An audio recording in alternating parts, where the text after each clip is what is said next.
person presenting Newsnight said, I have to ask, why did you go out? Eric is blowing a blizzard. And even the girl said, she didn't look that bright. She went, I don't know, really. We're asking ourselves the same question. So they go out, her and it's either the boyfriend or the husband, and they've got a puppy with them as well. And the presenter of the programme said, well, don't let the puppy out. It's ridiculous. And, of course, other people are running out of petrol. So, in other words, not only are they stupid enough to go out in snowdrifts where you cannot see the road, but they also haven't filled up the car with petrol. So they're running out. It's called Kids Love It. No school today. Woo, thank you very much indeed. We'll have more of that. Neil says, oh my God, Steve, it's blowing a blizzard here. It's getting scary. I can't remember such horrible, harsh weather. When's it going to let up? Easter, they've said. Easter, they're saying in the paper. And he sent me some pictures of the house and lane. It's solid ice. He said, grandson Teddy is enjoying it, bless him. Kids love it. Don't ask it. Look at it, look. This just to me looks like a skid patch waiting to happen, Neil. It's terrible. He said, he's 5. All this snow is just fun. Hi to the lovelies. Everybody keeps safe and warm. I said that yesterday. Seriously. Listen, it's all right for me. I'm coming into work and it's not too bad, the route in. We've still got... My car's covered in ice. Covered in ice. It looks like snow, but it's only when you try and chip it that it's ice. So I'm hoping for a let-up over this weekend, in which case then I can go and get the car washed. Seems a pointless exercise, I realise, but, I think every so often you're supposed to start the thing up. But in certain parts of the country, it's really bad. And I don't want to bang on about it, because you must be as bored witless as I am, but at this precise moment, there are people who've been sitting in traffic jams, waiting to be released, and they've been sitting there for hours and hours and hours and hours. Well, I take medicine, but I don't think I'd be planning... I just wouldn't go out in this weather. If I was going anywhere, I'd go on a bus or something. I wouldn't dream of taking the car out. Imagine if you get stuck or it slips and you sort of smash into the side of a car, then everything is ruined. So the answer is no, don't go out. Please don't go out. I'd rather you all phoned up work and said, listen, I'm not coming in, it's dangerous. There are pieces in the paper today on what your legal rights are. If you think there is danger to your life, you don't have to go to work. It's as simple as that. NHS staff, I think, can switch hospitals, if you've got somewhere a little bit nearer you. But just don't go out in it. I'm supposed to be going out for lunch today. I've got to cancel it again. About the 3rd, 4th week, actually. But I just don't want to... I just don't want to go out there and risk it. It's just madness. Sheer madness. And when people are told, please don't go outside, and you can see that it's blowing a gale out there, then don't go outside in it. He's putting his coat on already. Oh, blimey. Was it cold next door or something, or you're going to be back in at 9 o'clock? Back at 9 o'clock this morning? Wow. More cream cakes for us. Yeah, woo! You're going to be back at 9 at... Blimey, you're not going to get much sleep, are you? Yeah. Wow. Oh, you'll see me. I'll be here when you come back in again. If you're coming... I've got just one, one at 9:30. So if you're starting at 10 or 9, I'll see... I can't remember who it is. Don't ask... You're not supposed to ask me that. I can't remember...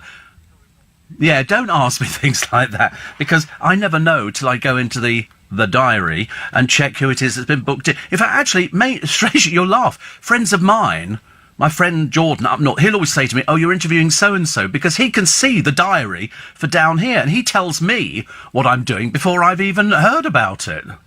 How does that work, ladies and gentlemen?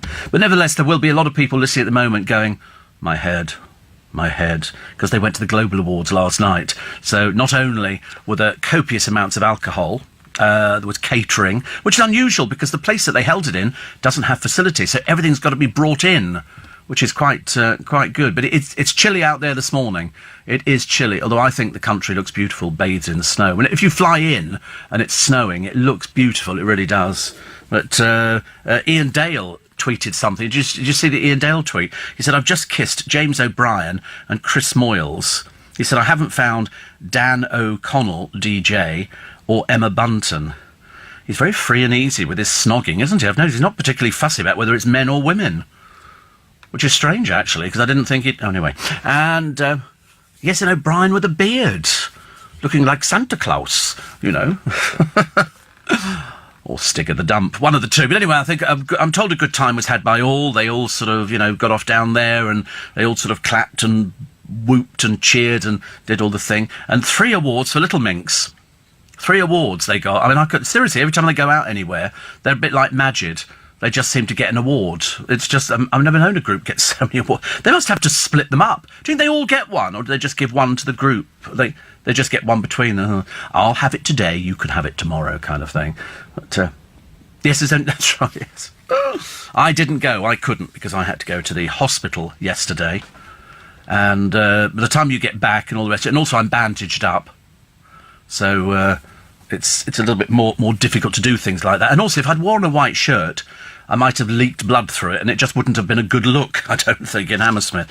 So I was very jealous that all these people went, and they had a really nice time. I, unfortunately, had a very miserable time, but it was so cold yesterday. I went to Marks and Spencer's in Kingston when I got back yesterday morning, and it was deserted. I mean, it was deserted.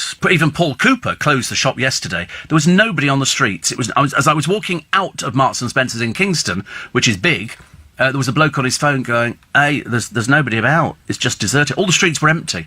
Seriously, it could have been an early Sunday morning. It was really deserted. Nobody went out. It was too cold. And the advice is, unless you need to go out, don't go out. Waiting for the car now, are you?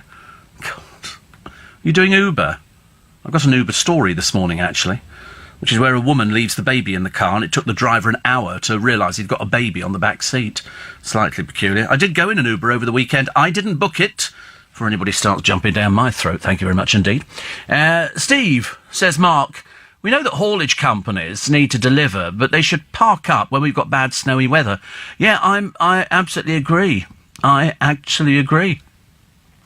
Jane says, I don't know what I'm more surprised at, people driving in this weather, or Gemma Collins' revulsion at seeing a 53-year-old man's willy. She should be so lucky, she says. Oh, dear.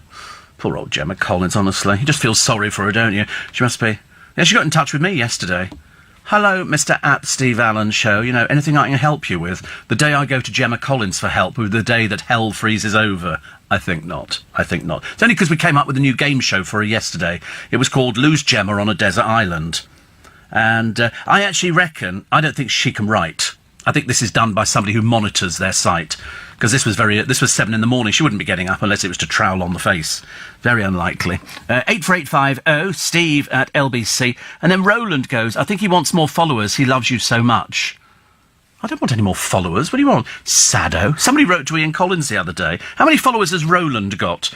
Matter of interest. Let's find out. Oh dear, 9, you sad, lonely little creature. And you think I need more people? I think it's you, really, isn't it, dearie? I love people like that. I love trolls at this time of the morning because they're so easily disposed of. Much easier. Putting on the Blitz, Vlad's unstoppable nuke is a new weapons threat. Yeah, Putin has said that he's got nuclear weapons that can hit us quite easily. Was the shop destroyed in the Leicester blast used as an illegal distillery? That's what we don't know at the moment, because they've arrested 3 people, but all from different areas. It doesn't kind of make any sense. And then there was the bloke who was running a cannabis oil factory in Grenfell Tower. A cannabis oil factory? I'd never even heard of cannabis oil.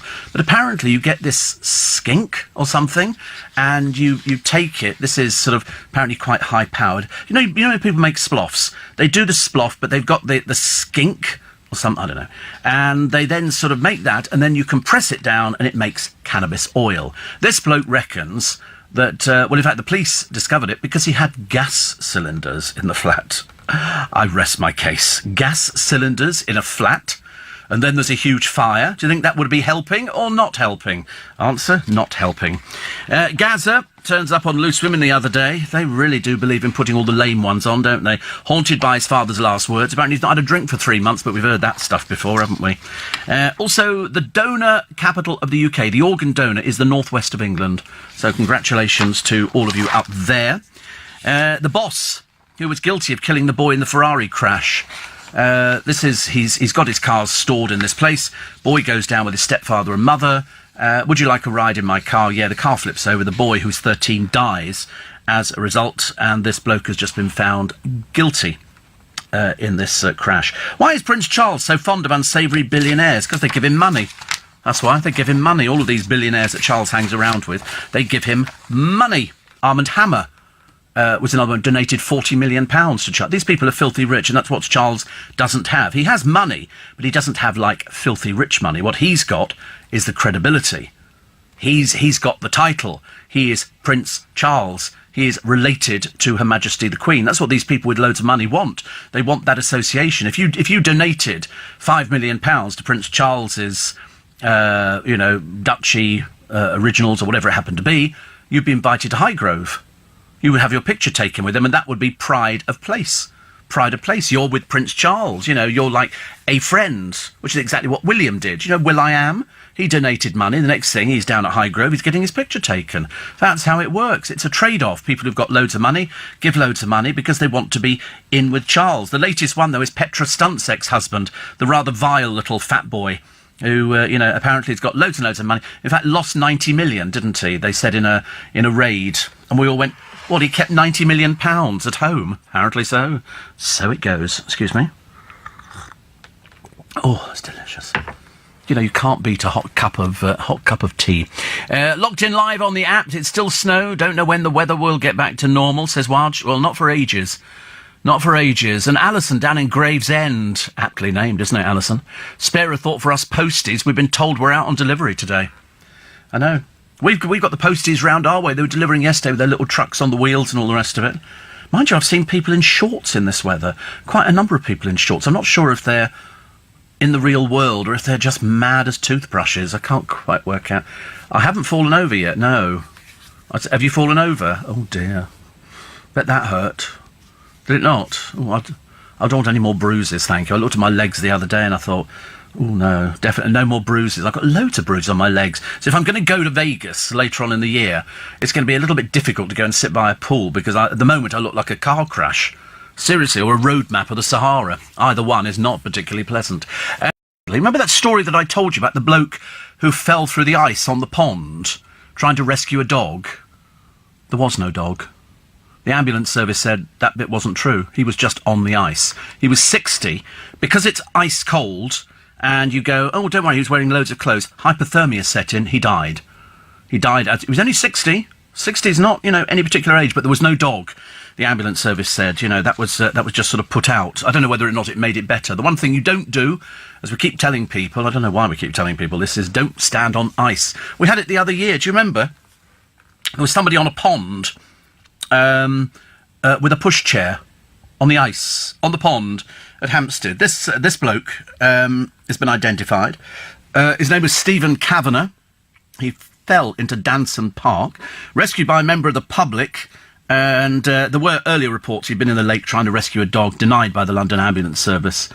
And so he died as a result of 60 years old because he got hypothermia. And it took loads of people to try and get him back out again, because once your clothes get soaked in it's ice-cold water, it's frozen. Well, it's not frozen enough, is it really? And Dean says, you're doing very well hitting your break time slots. I have to, I've had a letter. I've had a memo. Oh yes, if you miss the slots, God knows it can cost you serious. So I have to try and hit them. The trouble is, sometimes I get carried away with doing the rambling and I start doing a story and then I look at the clock and I go, I have to ask the producer, have we had a break? And he'll go, no. It's pointless him saying to me, break, because if I'm in the middle of a story, I can't just stop it and then sort of carry on after the break because I've forgotten. There's a picture on the front of the Daily Mail today of snowed under. It's somebody they look a bit like a Yeti. They've got a big hood on with the hood up and it's covered in snow and they says, one brave walker yesterday. I've retitled it, One Complete Imbecile Yesterday. How stupid to go out when you're absolutely covered in snow. There was a picture of Duchess of Cambridge out for an event where you shake a couple of people's hands and you go, hello, and then you go back home again and carry on watching television. She was wearing high heels. Somebody said, in the snow. Would that be wise? But round here, there doesn't seem to be much, but out of town, as you now know. Neil has said it's awful, it's bad in Twickenham, and everything that we had the other day is now turned into ice. Not fun. Steve, they wear shorts because they play football at five-a-side. Welsh, thank you not. And Lucy says, my partner's one of those weird short-wearing postmen. He says that because he's running around, he doesn't feel the cold. But told me that yesterday 2 people took photos of him because they were so shocked he had shorts on. Yes. And then Wayne says, why is it every time I turn on the radio or the television, people on the news tell me not to travel unless it's absolutely necessary? But then every morning my son's school emails every parent telling them to leave enough time for the morning run so the kids are not late. I'm confused. Well, actually, I thought that, in fact, most schools were closed. Most schools were closed. You know, it depends where you are, but, I mean, a lot of them are closed. Michael says, I do enjoy your early morning rants. You're a bit hard on Charles this morning. The money does not go to him, it goes to the Prince's Trust. He's hanging around with the wrong people. I couldn't give a stuff where the money's going to. The moment he's hanging around with people who aren't very pleasant, and he always hangs around with people who are not very pleasant. So, you know, I couldn't give a stuff where the money's going to. I'm not remotely interested. It's Prince Charles hanging around with the wrong people. OK, completely the wrong people. And he says the Prince's Trust is a wonderful charitable organisation. Not if it's funded by nasty people. It's not, thank you very much indeed. So it's like Prince Andrew hanging around with a convicted paedophile. You know, you have to tell him because he's not bright. Charles isn't bright, as it goes. He's sort of living in the past. He's in the Dark Ages. He doesn't know. He's just going, Prince's Charles is going to do this. It might do some wonderful work. It's got enough bloody buildings, hasn't it? How many buildings do you need? Seem to have. They showed us a thing the other day. It was a cottage in Wales. It was in Country Life. It was like an estate. And they went, and this is Charles's, you know, because he's Prince of Wales. He's got this thing. So they've got this sort of... I thought, well, who maintains this? I've never seen any pictures of him up there. I think he went up there when it was first finished, and that was about it. The rest of the time, he's trying to maintain this house, but with the help of money from, let's just say, some people who aren't as nice as you would like them to be. And that's how long it goes. Hannah's taking a long training session this morning. I hadn't done the prep for it. I then saw it was 3:20am, which was the kick up the backside I needed, so I could listen to the show. Work done, and you have my attention now. Thank you for being motivating. Well, you won't think I am on the next story. If you saw a kiddie at school with a high-vis jacket on, what would you think? You wouldn't be thinking autistic, would you? But that's what one school have done. He's 6, this little lad. His name's Charlie, bless him, and he's autistic, and he's been made to wear a fluorescent jacket, so he stood out from other children. Now, I don't know if this is a school being cautious. The immediate reaction from the producer was, what? He was quite shocked by that, whereas I went, I think that's quite a good idea, so that the other children are aware, because he's only 6. At 6, they don't understand that, and he has to wear the jacket at break time to enable the staff to keep an eye on him. Mrs. Logan, who is his mummy, says it's not right, it's massive discrimination. They're looking after him, because when you've got maybe 300 pupils, they go, where is he? If he's got the high-vis jacket on, you can see him straight away. He's at West Drayton in London. Cherry Lane Primary School. Doesn't that sound gorgeous? Cherry Lane. And he came home last week and mentioned wearing the high-vis jacket at break time. Mrs. Logan says, my teacher says I have to wear a bib so they know where I am at break time. The mother of 5 said she'd not had any specific discussions with the school. Well, they don't really have to have a discussion with you. He's under their care and attention at the school. I mean, that's why you put your children into school, for the care and attention. And she says, I think he needs more of a one-to-one. He's the only one in the playground wearing it at break times. Nobody else is wearing it because he's probably the only autistic child. I can see where they're coming from here. They want to make sure they keep an eye on him. I think they're doing really nicely. Here's an ungrateful mother who doesn't quite see the benefit of them looking after her child. All the other kids were going, God, Charlie's really lucky. He's got a high-vis jacket. Why? So they could look after him. She says the staff are fully aware of Charlie's condition because it was diagnosed last year by a doctor from a child development centre who came to the school. He has sensory issues and is kept away from most other children at lunchtime when the playground is chaotic. Mrs. Logan said there had been complaints about Charlie acting in a violent manner and hurting other children. And he's autistic. That's, you do get problems with autistic children. So she's kept him off school now for 2 days, and she's discussed the problem with the headmaster, and they've made a decision not to make Charlie wear the jacket again. So in other words, now we know that there's an outcome that she seems to be happy with, and yet she's still moaning about it. You can't win, can you, really? So she's resorted to legal action to force Hillingdon Borough Council to put them on an educational support plan. So there you go. I mean, all they were doing was looking after Charlie.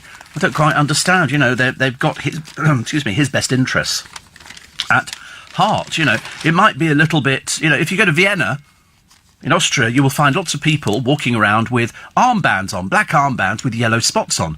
That's to signify they're blind.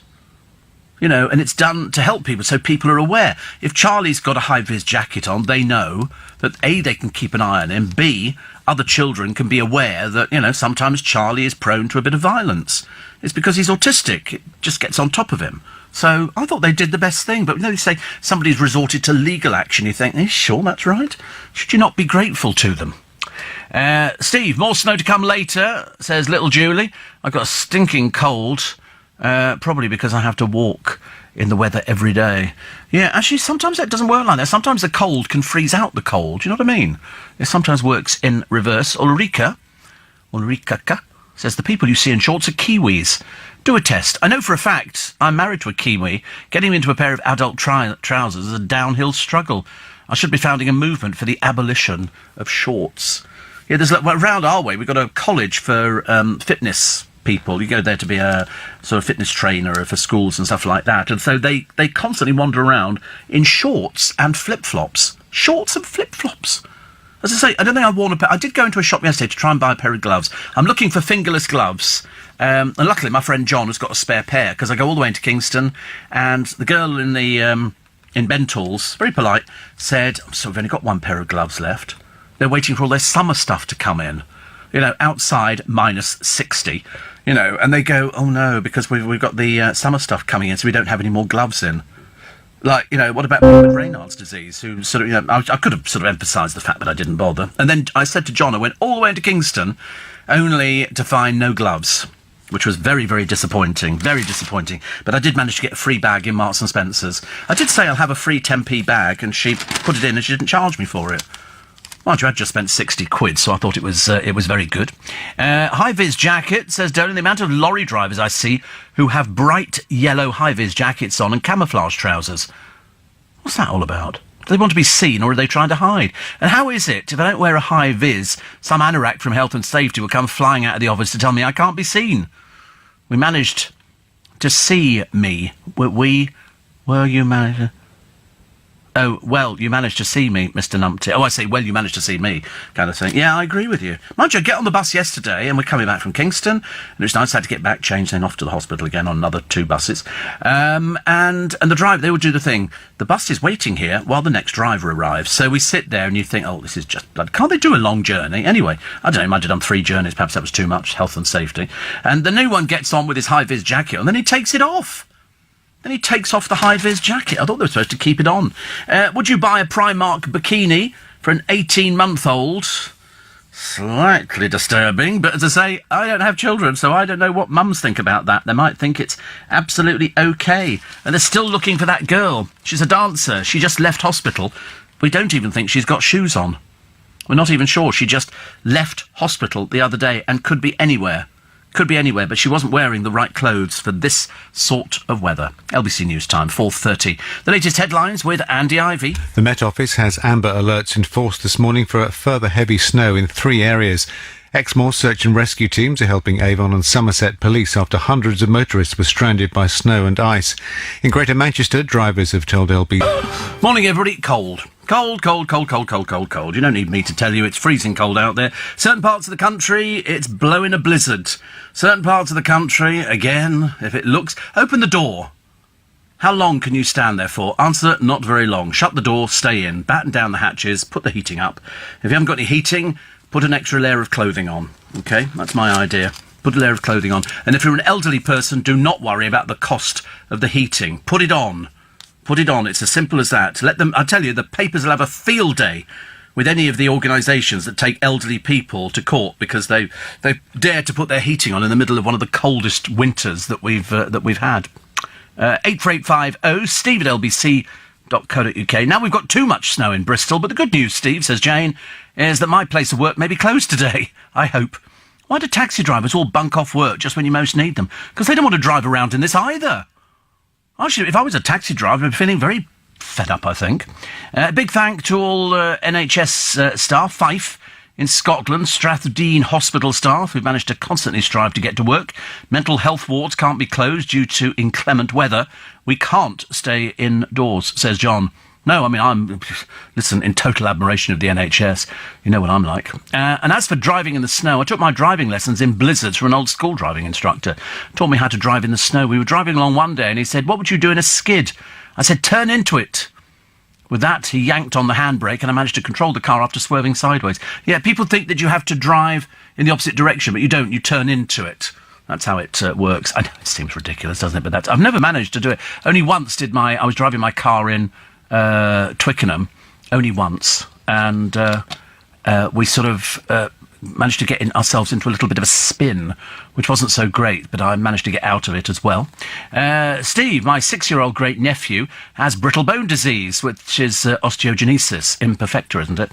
He has to wear a high-vis jacket, break times too, so as to be visible to his carer, teachers and support staff where he plays.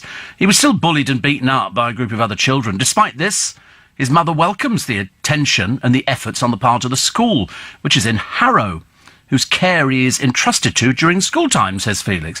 That's what I thought. I thought the mother would have been very grateful that their son, who is obviously very precious to them, was looked after. They can't let him play with other children, apparently, because he has mood swings. But the good news is that with the high-vis, they've now taken off the high-vis jacket. You know, unfortunately, schools like the one he's at can't offer one-to-one. You know, they don't have the money to offer one-to-one service. It's as simple as that. He's a sweet little child, and to be honest with you, all you have to do is sell it to him as, you're very lucky. You've got a high-vis jacket. They haven't got a high-vis jacket. And it means that they can see him in a crowd. He will stand out, which is exactly what you want. Mark says, local bus services, maximum daily driving hours is 10 hours. A break of at least 30 minutes must be taken after 5 hours. Well, why is it everyone's on my bus? By the time the thing arrives, literally it gets up to where the bus garage is, and then, you know, the bus is waiting for another driver. Sometimes they're standing there, other times they're not aware at all. High-vis, it's all about image. Bus companies insist that they aren't worn when driving, as they cover the driver's uniform to the travelling public. What? Cover the driver? What do they mean, cover the driver? Well, they dressed as Coco the Clown or something. Why would that bother them that they were... I mean, I'm assuming if they're driving the bus, they're bus drivers. I'm only guessing at that one. What do we think they are? Paramedics? So, and they should wear their high-vis jackets by the wheel to signify the fact that they are trained in the wearing of high-vis jackets. That, you know, it's not... I can't just put on a high-vis jacket and walk outside there, because otherwise that makes me a bus driver. Or a child in a playground. So, you know, you have to be trained in it. And if you're driving a bus, you've got your little uniform on, like on the buses, and sometimes you wear a hat. Most of the time you don't wear a hat. And then you put your high-vis jacket on, which means that you're a bus driver. You know, if ever we have open-air shops, they'll have to wear high-vis jackets as well. I think after Brexit, I think it's compulsory. I think everybody coming in, bar staff will be wearing high-vis jackets, people working outside who have to serve you the drinks outside the pubs and clear the tables. Radio presenters, we're not exempt. Don't think that we're exempt. I mean, I've had this no end. People have come to me, they've shown me, I'm already prepared for it. Somebody came in the other day and we had to have a meeting. You know, I came in for this meeting. That was the high-vis meeting. They showed us a catalogue and we picked out the ones we wanted. So I've got one decorated in lights, because I thought that'd be the most appropriate. I don't think it's appropriate for an 18-month-old to have a bikini. I really do. But that's just me. That's just me. I just think that's sort of slightly odd. And this is for ages 1.5 to 2. And it's a £5 for a little bikini. Now, probably in other countries, you know, when you go onto the beaches, sometimes in other places, kids are running around with nothing on. And that appears to be okay, doesn't it? Not really. But it is if you're sort of one of those parents, because you don't want people to think that you're slightly peculiar, allowing your kids to run around with nothing on. I mean, I was in the south of France years ago, and it was years ago, and there was a lad there, 13, 14, in his little Speedos. His mother was topless. I couldn't have gone on a beach with my mother who was topless, not in a million years. Absolutely not in a million. In fact, even thinking about it makes me feel quite ill, I'm afraid. Here is this police hunt for a teenager. She's a Royal Ballet School pupil who vanished from hospital wearing a few clothes despite the temperature of -5. Ashley Fair, last seen leaving the Royal Berkshire Hospital in Reading at 9:30, dressed only in tracksuit bottoms, pink and green jumper and pink socks. Police believe she took a taxi to Cumberland Place, near Marble Arch in central London, where she was dropped off at 11:37. Very odd, isn't it? But she's all right. But, you know, I don't think you're supposed to just wander out and start, you know... I mean, she's not even wearing the right clothing for wandering around, because it's way too cold, way too cold. Do you know that 1 in 4 visits to A&E are totally not necessary? A friend of mine gets really annoyed because he lives in a place in London where people have to go in to prove that they're ill enough to get their disabled badges and all the rest of it. As it turned out, most of them are fraudulent.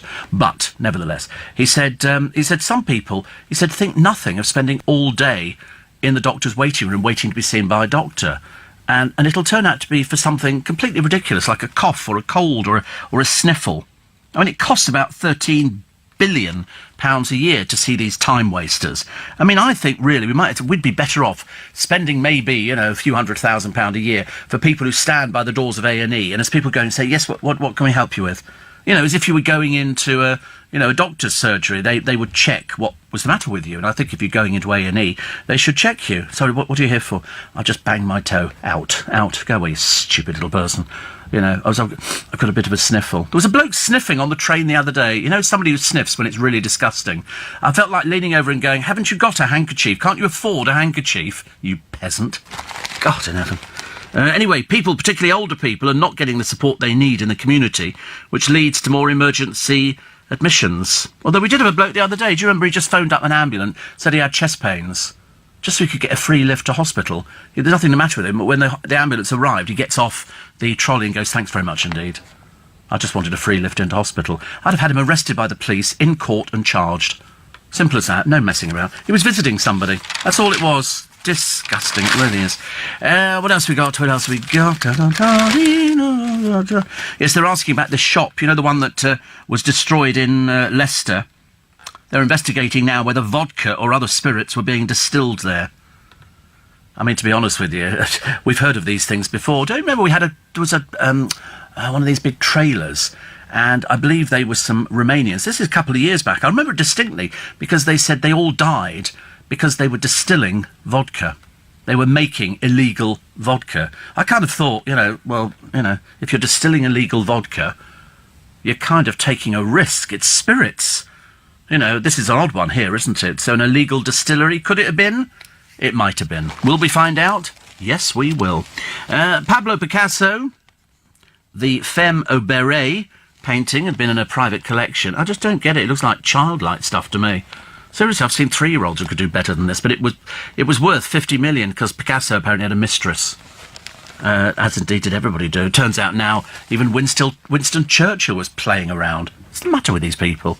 Honestly, why can't they keep it in the trousers? Why are they sort of messing around? But Picasso did this picture of the girl with the beret, and it's supposed to be a picture of a girl. It just looks like, as I say, I'd expect a 7-year-old to do it, but it was worth 50 million quid. And the reason it was unusual is because it's not been seen in public for years and years, because it was in a private collection. There are people who have private collections, which is just for themselves. They don't really want to share it. Dreadful story of a lady here called Anne James. Anne James was 74. She was a charity worker. She was found stabbed to death at her home. She was a retired health visitor, and this was a shocking, violent attack. And you look at a picture of her, and you think to yourself, who in God's name would want to go and attack a woman and knife her to death? Sometimes you read these stories and I look at a picture of her and I think she looks like a really nice person. She collected antiques. It obviously makes her a target in this day and age for some little toe rag who decides that, if you can't have it, they want it and they'll take it from you by fair means or foul. She collected antiques. She had 2 grown-up sons and a daughter and some grandchildren. She worked to help others. She was an absolute angel, they said. Nobody knows what happened, but if she got attacked by someone she was trying to help, that would be just awful. But they knifed her to death. Is that the most seriously, I hope when they find this person, they string them up from the nearest tree, but they don't, because we don't have a death penalty. Instead, we'll probably send them to prison because they obviously had a troubled childhood. That's generally what it is, isn't it? They said, oh, of course, they did suffer as a child. And you think, well, we all suffered as children, but we just made the best of it. We made the best of it. The survivor of Grenfell, this is Ayman Zada, arrested after investigators combing the building. I find it amazing that they can still comb a building all this time after it's gone and still find evidence of something in there. So they've got to go through flat after flat after flat to find out exactly what happened. And they found more than 30 pounds of cannabis cuttings, 1.5 pounds of cannabis oil, butane gas cylinders, and a specialist oven in his 2-bedroom flat. What were you doing, darling? What were you doing down there? I think we know what you were doing down there.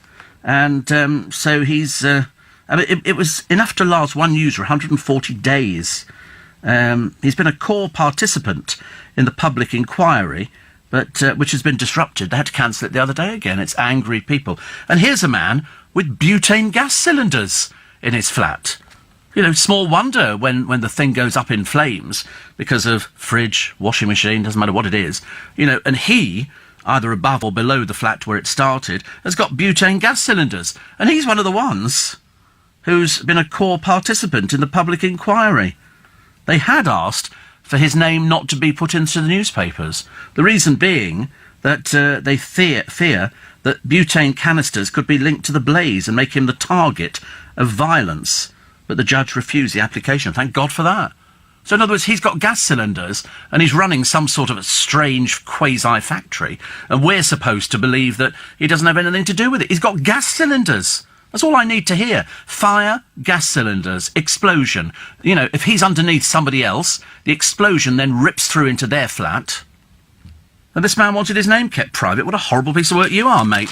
Why didn't you come forward originally and say, I'm sorry, I had gas cylinders? You leave it for the inquiry to try and find them. And then the inquiry finds them, and then they have to decide what they're going to do. So they found him. I mean, he's not supposed to have this stuff. The stuff that was going on in Grenfell was almost unbelievable. There's all sorts of strange... We had a bloke who claimed that he lost his family in there and got compensation. It turned out he was just a liar. He just made it up. He didn't even live in Grenfell. And there's some other things going through the courts which don't even bear talking about. Oh, good news, good news. We need some good news. Rylan. Remember Rylan? No. OK, Rylan. Difficult to try and explain to. If you don't know who he is, it's not going to help, is it, really? It's like trying to explain to Pamela Anderson who Robert Williams is, because there was some rumour that apparently Pammy, as she's now known, had a fling with Robert. Probably as he was singing "And Down the Waterfall." Make up your own jokes, insert here. And then she said, I've got no idea who he is. She said, who is he? And they went, oh, he was in a famous band, then he became famous by himself, and now he's going out on tour again, I believe, and he's trying to dig out a basement to put a swimming pool in, which has upset everybody. Well, it's upset a few people around there. Anyway, so that was that one. And imagine trying to explain Gemma Collins to somebody who's got no idea who she is. She's this really fat bird who's on the television with a foul mouth. OK, what does she do? I don't know. That's why people are asking. I mean, the latest news from the Brooklyn camp, and I mean that in the nicest possible way, is that Brooklyn's training to be a cage fighter. Do you know, I'd have believed it more if they said he's training to be a window dresser. I'd have sort of bought into that idea, because so far Brooklyn has failed at everything. He can't take photographs, we know that. He can't make a cup of coffee for love nor money. He can't cook, but he's got a girlfriend, which is nice. And now he's going to be a cage fighter. One hit, he'll be out for the count, ladies and gentlemen. You watch it. You watch it. Also, I went to try and get these gloves the other day, fingerless gloves, because my friend John had them, and I thought, you know, you got to pick a pocket or two. And I fancied a pair of these gloves. Well, they're made by Barber. And so I go only 20 quid a pair. Ray says I bought them in Halfords. I can't be seen in Halfords. Heavens above, I drive a Bentley. Don't be ridiculous. And so people who drive Corsas and things like that. And so I go all the way to Benton's. I'm looking around thinking, there must be a glove department. No, they only had one pair of gloves. So anyway, I've now found that John's got a spare pair of gloves, so he's going to let me have them. Brand new, not been worn or anything, so I'm going to have to probably swap them for cream eggs or something like that. So he'll be happy with the cream eggs, and I'll be happy with the gloves. Because for this weekend, because I need gloves to sort of get the stuff off the car again. I've got my little snow shovel, so it's not much good, is it, for taking away all the things? But something I was going to tell you, and I now can't remember what it was. Very embarrassing, isn't it, when you look at the weather outside, and that seems to dominate my entire life, the weather out there. Because the producer and I have a chat in between, because we want to know what went on at the Global Awards last night. I want to know, you know, if there were any sort of, you know, shenanigans going on and stuff like that. But we instead have found a model. And here she is. She's called Nicole Rayner. And apparently she did some pictures in the snow. And it was -4 degrees. She's raving mad. She threw caution to the wind in in York Museum Garden. I mean, to be honest with you, I don't know whether... She's not really a model at all. She doesn't look as though she's a model.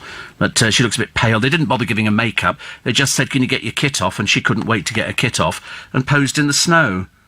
And the headline is, looks a bit nippy out, love. Is that sexist? It sounds sexist to me. But it's a bit embarrassing, really, isn't it? So, you know, what would you do to get in the newspaper? Admittedly, The Sun. Well, I'll take all my clothes off. Fantastic. OK, would you like to get your kit off? OK, we'll put a picture in. Thank you very much indeed. Very embarrassing. Very, very embarrassing. Also, other stories in the papers today. Gaza, who turned up on Loose Women. Difficult to know who needs the help more, Gaza or the panel. And he said he struggled to cope with his dad's ill health, and he checked into rehab. He wept on television. I don't get it with Gascoigne at all. A friend of mine said, but he was a great footballer. I said, yeah, there was. You know, David Beckham used to play football, you know. Victoria Beckham used to sing in a band, sort of. And he says, if I feel like I drink, like a drink, normally I ring a sponsor or go to a meeting. This time I decided to go and make sure that I was okay for him. I was going to go home for Christmas, but I decided to check myself in for a few weeks to make sure I was okay. So he now says he's not had a drink for 3 months, which actually is not as long as we were thinking, because he's supposed to have been, you know, dry for quite a long time. But as I say, he drifts in and out of alcoholism. Once an alcoholic, always an alcoholic. You never ever lose it, because you've only got to have one drink and you're back where you started again. It's as addictive as that. It's like being a smoker, I suppose. I feel very sorry for a man here called Dale Clark. Dale Clark is a dad. He's 25. He's dying. He's not bothered about dying. In fact, he's not actually bothered about loads of things. What's he got? He's got penis cancer. I didn't even know there was such a thing. I mean, I know there's lots of different cancers. So he's endured 5 operations, 9 rounds of radiotherapy, and 2 of chemotherapy, but the cancer has now spread to his liver and lymph nodes. He says, it's absolutely destroyed me. My penis has no other use other than me to try and urinate. It has me feeling I'll probably lose it altogether. He said, but he's not bothered about that.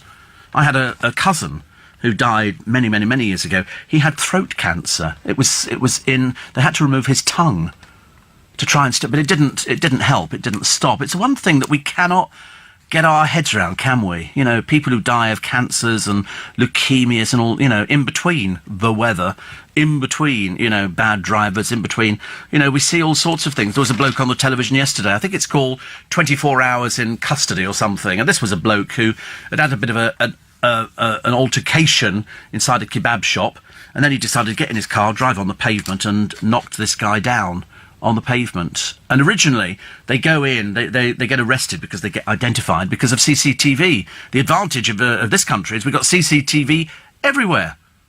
You cannot move in this building without being covered by CCTV. I've even got it. Wait a minute, I've got it in the studio. I've got it in the studio. It's in next door studio as well. We've got cameras in there, and they can flip round and they can see that, you know, I am sitting here, I am doing the programme, and I haven't sort of collapsed under the desk or something like that. And so he was caught, and he started to sing like a canary, and the police officers, the detectives, said it was so rare. Normally, you've seen them, haven't you? You know, women sitting there, obviously, you know, they're ne'er-do-wells, and they go, so did you attack her? No comment. Did you produce the knife? No comment. And that's all they do is say no comment. I think in America they started this little trend. You know, it's a shame actually, you know, police brutality must have had its way in Russia some years ago, where the idea of no comment didn't get you anywhere at all. Over here they just write down no comment. So they ask all these questions, they say no comment. This one started singing. He was singing so loudly it was like an Avery. He was telling him everything, and he said, well, I don't want to go to prison. I thought, well, you're definitely going to prison. There's no chance of you not going to prison. There is a man here. His name is Anthony Schaefer. He's an actor. Do you know Anthony Schaefer? You don't, do you? Why don't you know him? He's been on Coronation Street as 14 different characters over the years. He's 72 now. In 1980, he was a doctor. In 84, he played a policeman. 86, he played an insurance salesman. 1990, a counsellor. 95, a car dealer. 1990 as well, a solicitor. 2001, police sergeant. 1993, a car dealer. And they seem to like him as car dealers. And in 2003, a solicitor. 2018, a customer. And 2004, a teacher. He's had 14 different roles in Coronation Street, and still nobody knows who he is. And did you know there was another group of people, I only discovered it yesterday, they're called voice extras in films. And in the film Dunkirk, you've got something happens, I think the ship is torpedoed, and all you can hear is people running up the corridors, quick, get off the ship, and all the rest. This was filmed on HMS Belfast, where they just record 6 people, I think it was 5 or 6 people, and what they do is they make the sound which they then superimpose onto the film, and they have them running upstairs, go, quick, get off, we've got to get off, we've got to go, and then they superimpose that. You think it's the actors. No, it's this group of people you've never heard of. who are doing it. They put down the agency they come from, and they're voice actors, and that's what they do. They voice these extra bits, which were then superimposed onto Dunkirk. But their bit was recorded on HMS Belfast, a proper ship. Amazing, isn't it? Really? I mean, all these things you don't know. I want to know what dolly grip is. They keep putting dolly grip on there. So Ray bought his fingerless gloves in Halfords, and good news from hospital yesterday. We're fine. Just got a small plaster over, which is just to sort of stop anything sort of leaking, as they say. Dave says, I wish I'd stayed at home trying to get from Stoke-on-Trent to Southall to work at Southall Fire Station. Stuck on the M40 near Warwick Services. Don't travel, says Dave. I know. You don't need to travel. There's no point in doing it. I'm sure that work will understand. The town halls, which recycle less now than 5 years ago. The Grenfell survivor who ran a cannabis factory from his flat, complete with gas cylinders. Charming. The BBC facing a huge bill over the stars which they forced to open up companies to cut tax. Red Ken has been suspended from Labour indefinitely over the Hitler comments. Jan Moyer says a few days of wintry weather and madness takes control. Just to jump to the left. And Will's historic visit to Israel and Palestine, apparently. I know what you're thinking. Feels like Monday. Feels like Monday. You're going, I never thought we'd make it through the week. But we have, and it's the 2nd of March.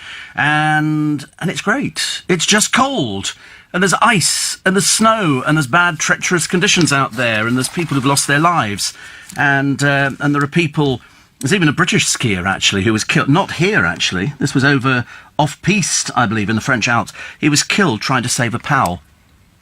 I mean, to be honest with you, I've seen some of these people who go off-piste. That's why they sort of just take off. It's like there's a scene in one of the Bond movies. I can't remember which one it is, but it was filmed with helicopters, skiers going... I mean, it was just unbelievable. And I remember looking at it thinking, there is not a cat in hell's chance of ever getting Steve Allen on skis. I'm bad enough walking around the kitchen.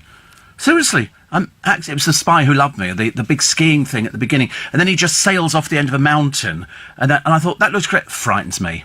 Have you seen these people in these suits, which they open their arms, and they're in sort of, it's like a flying suit, kind of. Nothing on earth would get me into things like this. And then all of a sudden you get people who go, skiing, they have to go skiing, they're addicted to skiing. I understand that. Not for me. It's like people who climb mountains. What for? And they go, because it's there. It's like people who drive racing cars. What for? Because you can. People who... It's called putting your foot down. I try it on the roads. The police clamp down on me immediately. Ridiculous. Also, if you want to beat heart failure, walk twice a week. That's good. That's about all I'm managing at the moment, walking twice a week. Kitchen, sitting room. Kitchen, sitting room. How would you feel if your kids come home and they go, oh, we learned all about gender issues at school today... And this is a school here in Bedminster. It's a primary school. And what do they get? Drag queens. Teaching pupils about gender issues. Now, I'm sorry to point this out. I don't want to be rude about this. Drag queens have got nothing to do with gender issues. They're not transsexuals or anything like that. Drag queens are just people who put on drag to mime a song or do entertainment or do patter. It's got nothing to do with gender issues at all. If you're going to teach them about gender issues, bring in somebody who's trans. Drag queens aren't trans. They're just men who put on women's clothing. Some are heterosexual. Many aren't, of course. And that's what it is. But it's got nothing to do with gender issues. They just happen to look good in drag. Some people take it further and then they have gender issues. But they've got the Family Educational Trust here. Norman Wells says there is no evident educational value in this kind of presentation. I would have to agree. What's that got to do with kids in school? What's it got to do with kids? So pupils spent the morning listening to stories read by female impersonators. But the drag queen story time met with protests that it was inappropriate. I totally agree.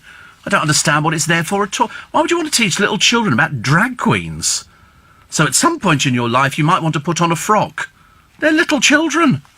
They don't know about this. Stephanie Davis, founder of Transgender Trend, says drag queens are an adult activity. Parents are feeling under pressure to accept everything.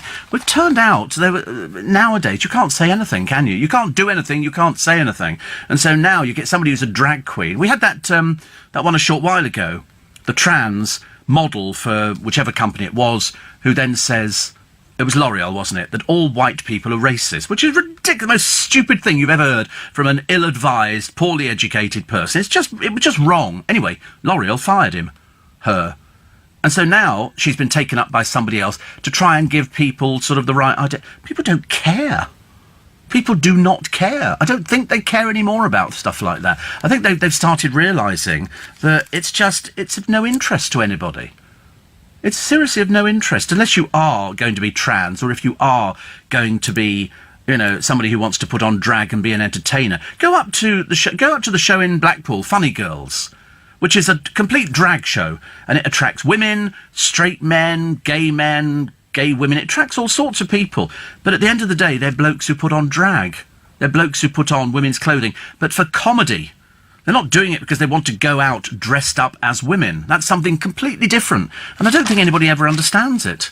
They always seem to think if you're a drag queen, then that means you want to be a woman. They don't want to be women at all. They're dressing up. It's for comedy. You get Mrs. Brown. What would you call him? Would you call him a drag queen? No, he's an actor. He's playing a woman. Dustin Hoffman in Tootsie played an actor who couldn't get any work, so dressed up as a woman to actually get a job. Robin Williams in Mrs. Doubtfire dressed up as a woman to gain access to his children because he was a voice actor. And he got away... to be honest with you, I don't think either of them were very passable as women. Especially not Tootsie. But Tootsie sort of took over the American show and became, sort of this and that and all the rest of it. And then eventually when, he sort of reveals himself as an actor, have people go, I can't believe it. And I thought, I knew straight away. Even his agent wasn't sure whether to believe him. But, you don't take drag queens. If you want to take a trans person into school to explain it, well, then fair enough, but not from a very early age. But taking drag queens in, how many parents have taken their children to see a drag show? Really? Nobody. There you go. Absolutely nobody. What have we got here? Oh, the Picasso portrait. I did find something here. It was a very interesting story, and it was only because it was wrong that I happened to notice it. And I'll come around to it a bit later, because I remember thinking, wait a minute, no, it was a bit of wrong information. Plus, there was a teacher in the paper today. This is Nadia Jelly. She was employed at an elite £10,000 a year nursery for nearly 6 years, despite... Wait for this, despite... They obviously didn't have a section where they checked people out. She had convictions for assault and grievous bodily harm. Nadia Jelly even escaped being sacked after staff at Miss Delaney's discovered her criminal record. She continued working at the nursery, recommended by Tatler, which is the Society magazine, until they fired her over an unrelated matter. Details emerged after she took the nursery in Notting Hill, West London, to an employment tribunal claiming unfair dismissal, breach of contract and discrimination. The London Tribunal was told she remained in her job until last May, when she was sacked for taking unauthorised time off. Grandmother, Ms. Jelly, joined Miss Delaney's as a nurse in 2011, ticking a box on an internal form to indicate she had no previous convictions. Frances Delaney, the nursery director, told the panel that she'd given untruthful answers. However, there was a record of the offences on another form, a disclosure and a barring certificate, which was not checked by the school's manager until years later. So she was dismissed. Defending her absence, Miss Jelly said the school had been low-staffed at times in the past, but at the time of my absences we had enough staff, so I didn't feel that my absence was causing a problem. No, it's your convictions, isn't it? So anyway, she's been rejected. Judge Dorothy Henderson found in the nursery's favour. But there you go. I mean, quite clearly, if you've got convictions for assault and grievous bodily harm, you shouldn't be allowed anywhere near children. And to lie about it, even worse. Anyway, 12 minutes past 5. Oh, we will have some little clips for you. I've got a little montage for you from the Global Awards last night. You've heard little bits on the news. I've got a little package, as they say in the business. That'll mean something to people in radio out there. They'll be going, Steve Allen's got a little package, and why shouldn't he talk about it? Plus, as well, we can have some clips of who's going to be with us for In Conversation this week, and it's a good week. It's a good week every week, actually. John in Sydenham says, I used to be a milkman and we all wore fingerless gloves. Ask your milkman contributor. He might know where to buy them. I've got them for free now, John. My friend John, who's a greengrocer, got them for me for free. He's got a spare pair, which is lovely. And he says, in my day, I bought them at the Co-op clothing store, which doesn't exist anymore in London. So many things don't. And somebody says, oh, goodness me, our apartment has no heating and no hot water. Thank God it's not a Saturday. Oh, that's dreadful. No, well, I've got one of my neighbours with no water at the moment. She said, "Oh, Steve, what do I do?" I had to pass her on to one of my other neighbours. I don't know anything about the water and valves, and it's just a confusion for me. I was working in Greenwich, says Martin. A young woman hurt her leg there. There were about 5 people around waiting for an ambulance, and someone only nicked her bag. How low can you get? People thieve everything. Seriously, if it's not... Listen, I didn't think it ever got any worse than traffic wardens ticketing hearses, waiting to go to a funeral, waiting outside the funeral home, being given tickets, and you think, are you really stupid? Are you really stupid? But mind you, nothing was as bad as this bloke who kept sniffing the other day. Literally about every minute. I could almost put a stopwatch on it, and I felt like saying to him, why don't you just go blow your nose or something? Nothing worse. Really horrible. Dreadful. Another one here. It says... Steve, on TV yesterday, was watching the Two Ronnies. Series 11, Episode 1, which was recorded in 1978, featured a sketch with Ronnie Barker, who was doing what the European Union was to dictate to us to do. Funny, sarcastic, unbelievable rules and regulations. Thing is, all watching it turn around to say, but that's exactly what happened. Hopefully a script that no longer will apply. And weren't the Two Ronnies such great and missed talent, says Bernie? Oh, I love the Two Ronnies. But of course, you can see a repeat of the Two Ronnies on Ant and Dec's Saturday Night Takeaway. They've just lifted stuff. They've turned it round, so they've given it their thing. But the Two Ronnies were doing that donkeys years ago. Candid Camera was doing all their sketches. All of that thing where they dress up. That was done years ago.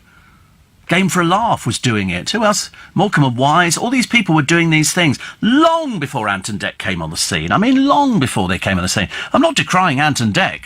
I'm telling you, it's very clever, but there's somebody wrote down, I forget which one of the TV critics it was, basically said, all they've done is just taken from the best and then just put it out as their own Saturday Night Takeaway. It's very good, they're very entertaining, they're very clever, they work hard at it, but it was all done by other people long time before. If you're going to pinch from somebody, pinch from the best. More of your texts and emails in a moment. Still can't work out why Pamela Anderson has denied dating Robert Williams, but has sort of claimed Julian Assange as one of her conquests. Slightly odd, isn't it, really? Also, the spirits. This is people in the spirit world, as you know, right load of old hooey. Oh, yes, I did. Oh, I forgot. I knew something. Rylan is coming back to This Morning. Why that makes a difference to anybody's life, I can't imagine. He had to take time off because apparently he was in fear of a breakdown. I thought he went off to film that rubbish ghost programme, which died on its proverbial. It was bad enough with Christine What's-her-face doing one. Lampard, hiya, with a little sort of fake bunch of frauds who claimed, that the temperature dropped and all. It drops in here every morning at 6 o'clock. I'm telling you. And there's no spirits in this building, although there might be a few lurking in cupboards around the managing director's desk, I should imagine. I bet there's a few little bottles of Moet. But anyway, so he was off doing that, and then he's coming back like anybody cares. Seriously, I mean, it's just so dreary nowadays. In between him, Hammond, who else have they got on the programme? Occasionally put on little Jeff Brazier, but he's too busy doing postcode lottery. And Campo de Gino, who does This Morning, who has little tantrums all over the place. Oh, dear me, honestly, what a diva. He had one the other day. They had to stop him. Because somebody told him what to do, and he had no idea that there was studio etiquette. But who gets it all wrong this morning? It's a theatre critic. I'll tell you about him a little bit later. 2nd of March. There'll be bound to be something you've forgotten to do today, won't there? I can't think what it is, but there's bound to be something. What about Julie Andrews impersonating a man, impersonating a girl in Victor Victoria? Yeah, that was very confusing. I thought that was about the most confusing one. I mean, nobody suggested that this great star was a transvestite. As you say, these people are performers, whereas going out and about dressed in the clothes of the opposite sex, which I hasten to add I've absolutely no interest in doing, but don't frown on those who do, to each their own, is something completely different. Actually, Victor Victoria was the remake of a much earlier 1935 film called First a Girl that starred Jessie Matthews in the same role. It's interesting, isn't it? It's very interesting that, and so taking in drag queens to explain gender to school children who are going, it's a man with a lot of bad makeup on. They're not people. If you want to bring in somebody, as I said before, to talk about gender, then you bring in somebody who's transing from male to female, because they might encounter that. Where? I've got no idea. Can't imagine there's that many council estates north of the border where, there's people wandering around, tottering around in high heels. But it's a completely separate issue. Nobody suggested that Julie Andrews really wanted to be a man, even though it was a woman. impersonating a man. It's very confusing, isn't it? I thought that was... but it's never really worked. They all look like blokes dressed up as women. Unless you're going to be transing, in which case then, you want to make it as good as you can possibly get. There are loads of places where people who want to sort of just dress up can go to. I think the Transform clinics or something like that, you can go there and you can dress up and people discuss it, and there are websites and everything else, because it's all different. There's probably about 7 or 8 different sort of things, because when you saw Dustin Hoffman, I never thought, oh, he looks like a woman. I thought he didn't look like a woman at all. I understood the actual sort of dressing up part, but you do get people. When you look at that drag queen who won the Celebrity Big Brother, Courtney Act looked, but he was drag. He doesn't want to go out dressed as a woman. He goes out dressed as a woman as part of his act. That's what he does as an act. Go to Vegas, you'll see drag shows out there where it's men who look like famous people. So there'll be somebody dressed up as, there used to be a very famous drag queen years ago who used to dress up as 3 people. I think he did Marilyn Monroe, he did Barbara Streisand, and he did Judy Garland. And he did the whole show as... I went to see him at the Palladium as Judy Garland, and he recreated Judy's appearance at the Palladium. Courtney Act said it would have been the 3rd sign of the apocalypse if Anne Widdecombe had won the show. He's the drag queen, the alter ego of Shane Jenek. He clashed with Anne Widdecombe in the House, with the pair disagreeing over gay rights. But if you notice, he actually beat and won. But told Attitude magazine, I never thought I was going to win. Not that I thought I should win, because a woman should win Year of the Woman. But given what I think women are about in 2018, I don't reckon Anne represents that. Because, well, she doesn't. Who does she represent? She might represent a few people who are as old as her, and, but she doesn't know anything about drag. She doesn't know anything, really, about heterosexuality. She's neither been married nor had regular boyfriends. And so Anne Widdecombe, who got a CBB Year of the Woman, if she'd won it, it would be the 3rd sign of the apocalypse. We'd be sitting here waiting for the 4th, thinking maybe Anne's God does exist, and we're waiting for the Judgment Day. It's very odd, isn't it, really? She, apparently the drag queen identifies as pansexual. I just get confused by it. I'm sorry. I don't really care what it is. I'm really not interested. It doesn't bother me. I'm not remotely interested. But when you listen to Anne Widdecombe talking, she goes, I'm not anti-gay men. I just don't think they should get married. Well, you're not married, dear. What allows you to pronounce on it? The answer is she doesn't know. It's because she was a politician. Now she's just another one of those sad people who inhabit the world of reality shows, where that's the only thing they do. And pantomime, how the mighty have fallen. It's like seeing John Major going, I've decided that I'm going to go into I'm a Celebrity, get me out of here. And people are going, what? You're John Major? Yes, but I think it'll be good for my career. Norma thinks it would as well. And Anne Widdecombe, trots her little line out and sort of dresses up as Fairy Bowbells or whatever it happens to be. And we all go, oh, isn't she funny? No, not really. Not really. If you saw her, she's just a very, very angry little old woman. Very angry. What about Les Dawson? He dressed as a woman in nearly every show. I know. John says the hearse and the first car are exempt. Blame the bosses for not training the parking attendants. Yeah, but they sticker them, don't they? People get stickered for all sorts of things. I'm sorry, I'm a hearse. This will be a coffin in the back. That'll be a person in there. What would you like to do? Give them the thing? Some traffic wardens are so dumb. So dumb. The spirits who inspired somebody's £100,000 jackpot, it's because he was talking to the spirits, that he got a scratch card, rubbed it off, and there you go, £100,000 like that. Which is nice, isn't it, really? I'm always in favour of people who win 100,000 quid. It's not life-changing, but it's nice to have. Stick it in the bank. If you don't need it at the moment, don't worry about it. You can have a lot of fun sort of going, all right, I think we'll take a holiday. Because I don't know, which part of this year I'm going to be taking my holiday, but I'm definitely going on holiday. I've decided, I've now kind of got it into my head that that's what I'm going to do. I'm going to take a break. Sounds ridiculous, doesn't it? Gas is running out. Don't worry, you're not all of a sudden going to be having gas and all of a sudden it disappears. The National Grid has issued warnings over supplies. Also, they've got a picture of people here playing in the snow in Middleston, in Teesdale, County Durham, and they're deluged in it. I wouldn't even think it would be at all likely that you could get your car out of this. It's going to skid all the way through, and that's the way it is in all of the papers. All of the papers have actually got pictures of snow, like you've never seen snow before. We've also got a nice picture of a Jaguar today that doesn't roar. It's a £60,000 first all-electric car launched to take on Tesla. Looks like it's got loads of batteries in it, but it's a Jag. London to Newcastle in a single charge. They're more and more popular, aren't they, these cars now? I've never thought about getting one. I really haven't. I'm not particularly bothered about getting an electric car. Because my brother's got part electric, and he sit at a traffic light and all of a sudden it goes very quiet. And it's like buses, they go very quiet and then have to almost start them up again. I think that's a bit of waste of time. I'm sure it's doing something wonderful for the environment, and I'm sure I should be elated that we're all going to live a little bit longer. But to be brutally honest, between you and me, I couldn't give a stuff either way. Not particularly bothered. What? What now? What are you moaning about now?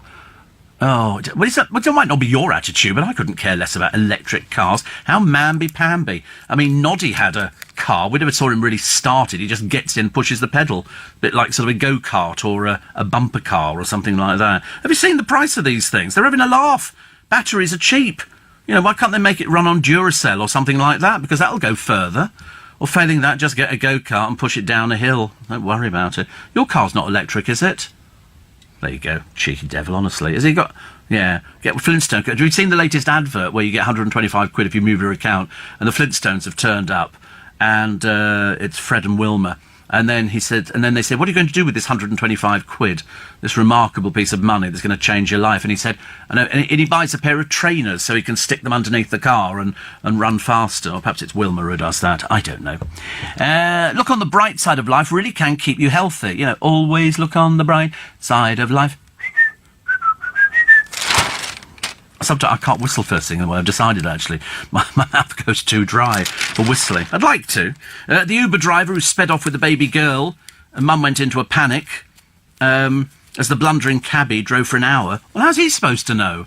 I mean, wouldn't you have known? Wait a minute, I'm getting out of the car. Shopping bag, dress, earrings. That's all right. Oh, my God, where's the baby? It's gone off in the car, you stupid woman. So she gets out and leaves the kid in the back of the car. Metropolitan Police said the incident was not recorded as a crime. Well, of course it wouldn't, because she'd be down as a complete idiot. How'd you get out of a car? You say, hang on a second, I've just got it. We had a woman the other day. She was on the bus, as usual, with a kiddie, and she kept saying how marvellous this kiddie was. Oh, you're clever, aren't you? I'm thinking, well, it hasn't done anything yet. Shall we get off the bus now? Shall we get off the bus? Shall we get off the bus? And so I'm thinking, well, get off the bus then. Thank you, driver. Won't be a minute. Oh, God, we're going to be here all day. And this amazingly clever child, who was just so intelligent, who was only about, 2 years old. Where's that? Is that our bus? I don't know. It was bad enough at the bus stop, but it continued on the bus. We had the whole disaster. So what are we going to do when we get home? Are we going to watch the Chuff Chuffs? What? What Chuff Chuffs? There are no Chuff Chuffs. You're on a bus. The wheels on the bus go round and round. That's what you have to sing to them. That's the only thing they understand. Talking of men dressed as women, what about Roger Taylor from Queen when they did I Want to Break Free? He looks stunning, says Stan. And Alex, who's transitioning, says transvestite is outdated and considered offensive these days. Offensive to whom? Offensive to whom? I don't know. Why are we all offended nowadays? Can't you get through the day without being offended? It's like, I was offended by people hooting. Beep, beep, stop it. You don't need to hoot. Transgender or even cross-dresser, but pretty please, not transvestite. I don't think I've used transvestite, have I? I don't think we've used transvestite. Yeah, worth knowing, though, for you, so don't worry, Alex. It'll be fine, dear. You'll get through the day. Kevin the Milkman says, you said you're going to take a break this year, but you don't know when. Sounds like a normal day on the show, then, doesn't it? I don't know. I'm terrible at things. I'm going to be... Still to come, how one columnist today got it so wrong. But last night, the first ever Global Awards took place at the Eventim Apollo in Hammersmith, over in West London, my manor. I sadly couldn't make it because of my routine trips to the hospital yesterday, but my fellow presenters and our sister stations who did make it were all telling me how much they loved it. They're not the ones that Ian Dale was going around kissing, though. Because he kissed a lot of people last night. A lot of frogs, I think. LBC's reporter Lucy Hoff was at the Global Awards as well, and she's put together a little flavour of the night for you.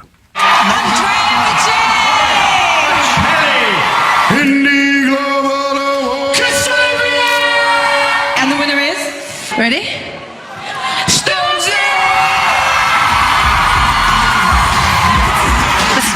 out in force for the first ever global awards. The likes of Sam Smith, Rita Ora and Stormzy were on the blue carpet outside the Eventim Apollo in West London. Andrea Bocelli received a standing ovation after a spellbinding performance and was named Best Classical Artist. Little Mix scored a hat-trick, including Best Group, and Liam Payne won the Global Special Award.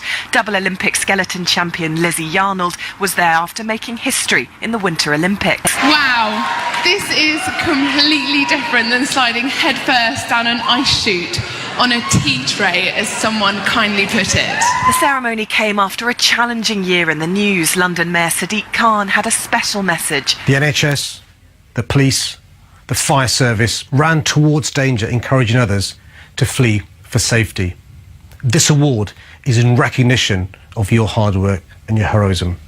Thank you very much on behalf of London. You make us all proud. Mark Rowley, Danny Cotton and Garrett Emerson accepted the award for Best News Moment on behalf of the emergency first responders after the bravery they showed in a difficult 2017. First of all, thank you so very much to everybody who wanted to recognise the work of the emergency services. Last year was an incredibly tough year for all of us. I stood outside Scotland Yard too many times last year updating on the events across the country. Not least was the death of one of my colleagues who died defending Parliament. But throughout the whole thing, I was so proud of the police service across the country. I equally am incredibly humble to be here and proud to be representing not only the London Ambulance Service and the North West Ambulance Service, but all of the other ambulance services across the country who work together with us to make sure that we're there when you need us most. Thank you. So, an amazing night of outstanding performances at the inaugural Global Awards.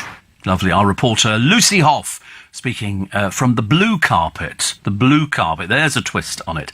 And you can watch and listen to loads more from the fantastic night on our website right now. All you have to do is go to lbc.co.uk. Okay, lbc.co.uk. It's all on there, and you can relive the moment. People got very excited, but they were wined and dined. And they absolutely loved it. They absolutely loved it, especially the crowd there to see all the people as well. Daily Star this morning: killer cold here until Easter. There you go, prophet of doom, that one. And poor old Brendan Cole. What do we do with Brendan Cole? Nothing, absolutely nothing at all. But he could waltz onto I'm a Celebrity. He said his diary is open after he was booted off the BBC show after 15 series, and he reckons The Jungle could be a perfect way to keep his telly career going. What telly career? The only thing you ever did was Strictly, and you've been kicked off that. So I don't want to see you on the Jungle thing. You know, it's always a bit embarrassing when somebody starts pleading. Oh, I could be really good on that. I could sort of put my side of it. Nobody cares. Nobody cares. Why do they think we're interested? We're not interested. We're really not. But he said, doors come along and you open them and you choose to walk a different path. You're on drugs or something. What do you mean doors come along? They don't come along. Doors are just there. This one didn't come along this morning. It's been here since we've been in the building. If you go to the door doesn't sort of, opening. You all of a sudden, I'm walking down a beach or something to the rippling waves. It's on a corridor. Ridiculous. They do talk rubbish, these people, don't they? But he says, I've never had from July the 31st until Christmas off. Well, you have now, haven't you? You have now. So there you go. And he says, not even the odd corporate job, because your time is devoted to Strictly. Oh, you're turning into a moaner. Stop it. Stop it, stop it, stop it. Why do these people moan about everything? You must have made a fortune out of it. You've had it for 15 years. And then all of a sudden, they decide they don't want you anymore because, basically, I don't think you're giving 100%. And they didn't think, obviously, you're giving 100%, so they got rid of you. And now you've not stopped droning on about it. Stop it now, please. The Easter Beaster.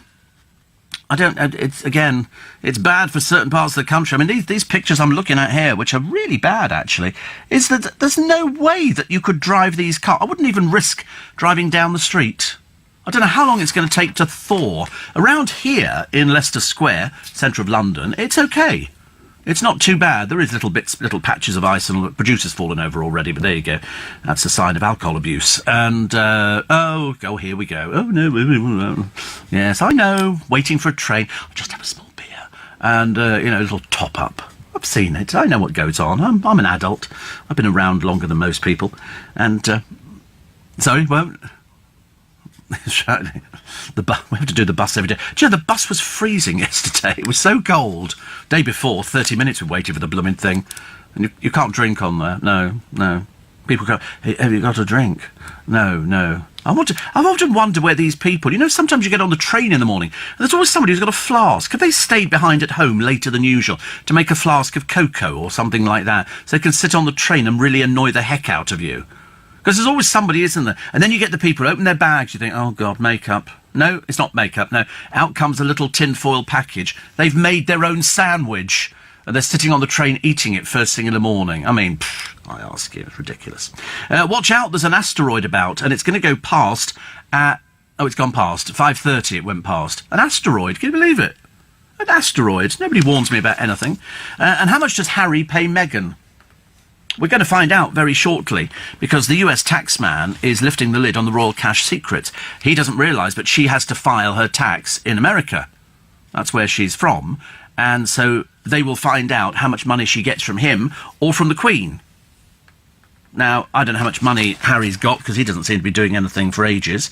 But they say his spending will also go under the microscope, as his fiancée will have to divulge any expensive gifts. And also the engagement ring, said to be apparently £100,000. But they've got loads of bits of jewellery within the family they don't wear anymore. They can easily give her a sort of an old ring or something like that. Wouldn't make any difference. But the taxman over in America will be saying, right, so we need to see this. How much money have you got? Because she's not living over here permanently. She might be at the moment, but she's not a British citizen. She's an American citizen. She's lived in Canada, we know that. She gets about £50,000 for each episode of Suits, which I've never met anybody who's ever watched. And so all that's got to be declared. They have to put that down. Do you know that Ant and Dec have scriptwriters? 5 scriptwriters. I heard a story... Come closer. I heard a story the other day of a radio presenter, somebody not known as a radio presenter, and in an effort to try and get their audience profile up, which is a bit difficult seeing as they're on 0 at the moment, they brought in a scriptwriter, somebody to make them funnier. You imagine the insults. You can understand it for television. When years ago Joan Rivers came in to be interviewed on LBC, not on my show, she was doing another show many years ago, she brought in a scriptwriter. The scriptwriter sat down in the studio with her, and somebody would ask her a question, the presenter of the programme, and the scriptwriter would quickly write something that was really funny, if she couldn't do it herself, and then would give it to her. I mean, really, you know, the Americans are obsessed with scriptwriters. When they record a show in America, as you know, and they do something and they don't laugh, they go, did you not get that joke? And the audience go, no. They go, OK, hang on a sec. The scriptwriters have quickly whizzed in, and they write another joke until somebody gets it. So that's why Ant and Dec, to make them the best... Not that they've got any competition by the look of it. They have a scriptwriter. In fact, they've got quite a few scriptwriters. I think it's about 3 or 4 or something like that. I'd love a scriptwriter. That'd be quite exciting, wouldn't it, really? A scriptwriter. Could you be funnier than Steve Allen? Shouldn't think so. But they'll still do it. Also, Mum's fury at toddler bikinis. They're £4 little 2-pieces in Primark. Primark have denied the designs are inappropriate. I don't think you have to put little 1- and 2-year-olds in a bikini. Really? I don't, you know, slightly tacky. But as I say, I don't know. I don't have children. I don't know whether or not at that age they... I thought at 1 and 2 they're running around without clothes on anyway, aren't they? Why would you want to put them in a bikini? You know, maybe bikini bottoms, but I don't think anybody's worried about the top bit, are they? Oh, look, here we go, and this is what's going to seal the fate in their marriage. This is going to drive him away. Paddy McGuinness, who up until now has been the breadwinner, no likey. He's got a career. Now the wife, because she's all of a sudden become famous, this is Christine, started filming on the show The Real Housewives of Cheshire, one of the most boring programmes I've ever seen in my entire life. People with no talent, no class. I mean, really, just tacky. And she's going on it because she wants to be famous. And if they go for splitting up, she's got to nurture a career. Like Rebecca Vardy, desperate to be somebody, but not really working, is it? Quick. So here we go. It's Brooklyn Beckham time. We've had the rest of the family boring the pants off you, and now Brooklyn Beckham. Apparently he's training to be a cage fighting champion.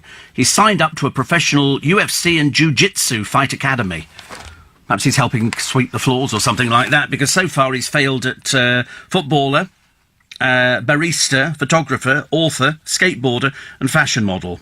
And none of those have worked out. So now we're trying cage fighting. But, I mean, to be honest with you, I should imagine Victoria must be going up the walls, but he might be damaged. I think he started that way, didn't he, really? And that's how bad it's going to get. It's not good, is it? I mean, cage fighting. Wait a minute, I was supposed to be going for lunch today, and to be honest with you, there's no chance, not in this weather. It's bitterly cold out there. And everybody in the country, Neil started it all earlier on this morning, and said that they've got gale force winds and everything. It's this storm Emma coming in. So far, we've not hit London, as far as I can see, but it's still bitterly cold out there. So not so good. It's a day for basically staying in and just keeping the heating on. If, of course, you don't have any heating, putting extra clothes on. Another one here. Howard says, if you require the services of a scriptwriter, why don't you ask Nick Abbott? He'll also supply you with a bank of jingles. I couldn't do a show like that. Some people are very good at doing those sort of things. I can't do that. I really can't. Dean says, do you think Ant and Decker have come towards the end of the run? I don't think so. No, I think I think they've just signed another contract. I'm pretty certain. I don't think that they'd ever. I think they enjoy it too much. What would they do? What would they do? I know they've still got all their other programmes, not as many as old Pip Schofield seems to have. And I heard the asteroid you mentioned only just managed to skim past Hounslow, Steve. Big sigh of relief there, says Jim. I know, can you believe it? We missed it at 5:30 this morning. I should have nipped up to the roof to see if you actually see anything. You know, which I don't think you would, actually. Do you think so? I don't think it's like, all of a sudden it goes like it's, you've seen it at the cinema. I don't think that's the way it works. What do we got here? We got Mark Ronson and Diplo debuting their joint album at this year's Bestival, which I've heard of. So at least I'm up with these sort of things. And a picture of Taylor Swift. Also Beyonce. She's going to a Disney film dressed totally inappropriately. She takes her daughter, who I believe is called Blue or something, Blue Ivy. Are these people completely barking mad? Sort of Blue Ivy, I ask you. Who's ever seen Blue Ivy? It's always green, isn't it? Or orange or something like that. But anyway, she gets out of the car. I understand you have to make an impression, but I mean, she's going to see a Disney film. She's got her boobs hanging out, And again, the paparazzi take pictures. And again, people make inappropriate comments in the papers. The actual columnists make inappropriate comments. I don't think it's good enough, actually. Beauty denies dating Robbie. This is Pamela Anderson. Actually, the only beauty in the papers today is Lulu. Papers are saying, look how good she looks. And she does. She looks sensational. I've interviewed her for In Conversation on a couple of occasions. She looks amazing. She's 69. She looks like she did back in the early days. She obviously turned back time. Different singer, I realise. But, the boat that I row won't cross no ocean. And, yeah. And so we all go on with Lulu's hits. And she's currently appearing in 42nd Street at Drury Lane, which is one of my favourite musicals. And she's playing Dorothy Brock. And the reason I mention it, because poor old Baz Bamigboy, who writes for the Mail today, he's got sort of a showbiz column, and he's talking about Charlie Stemp.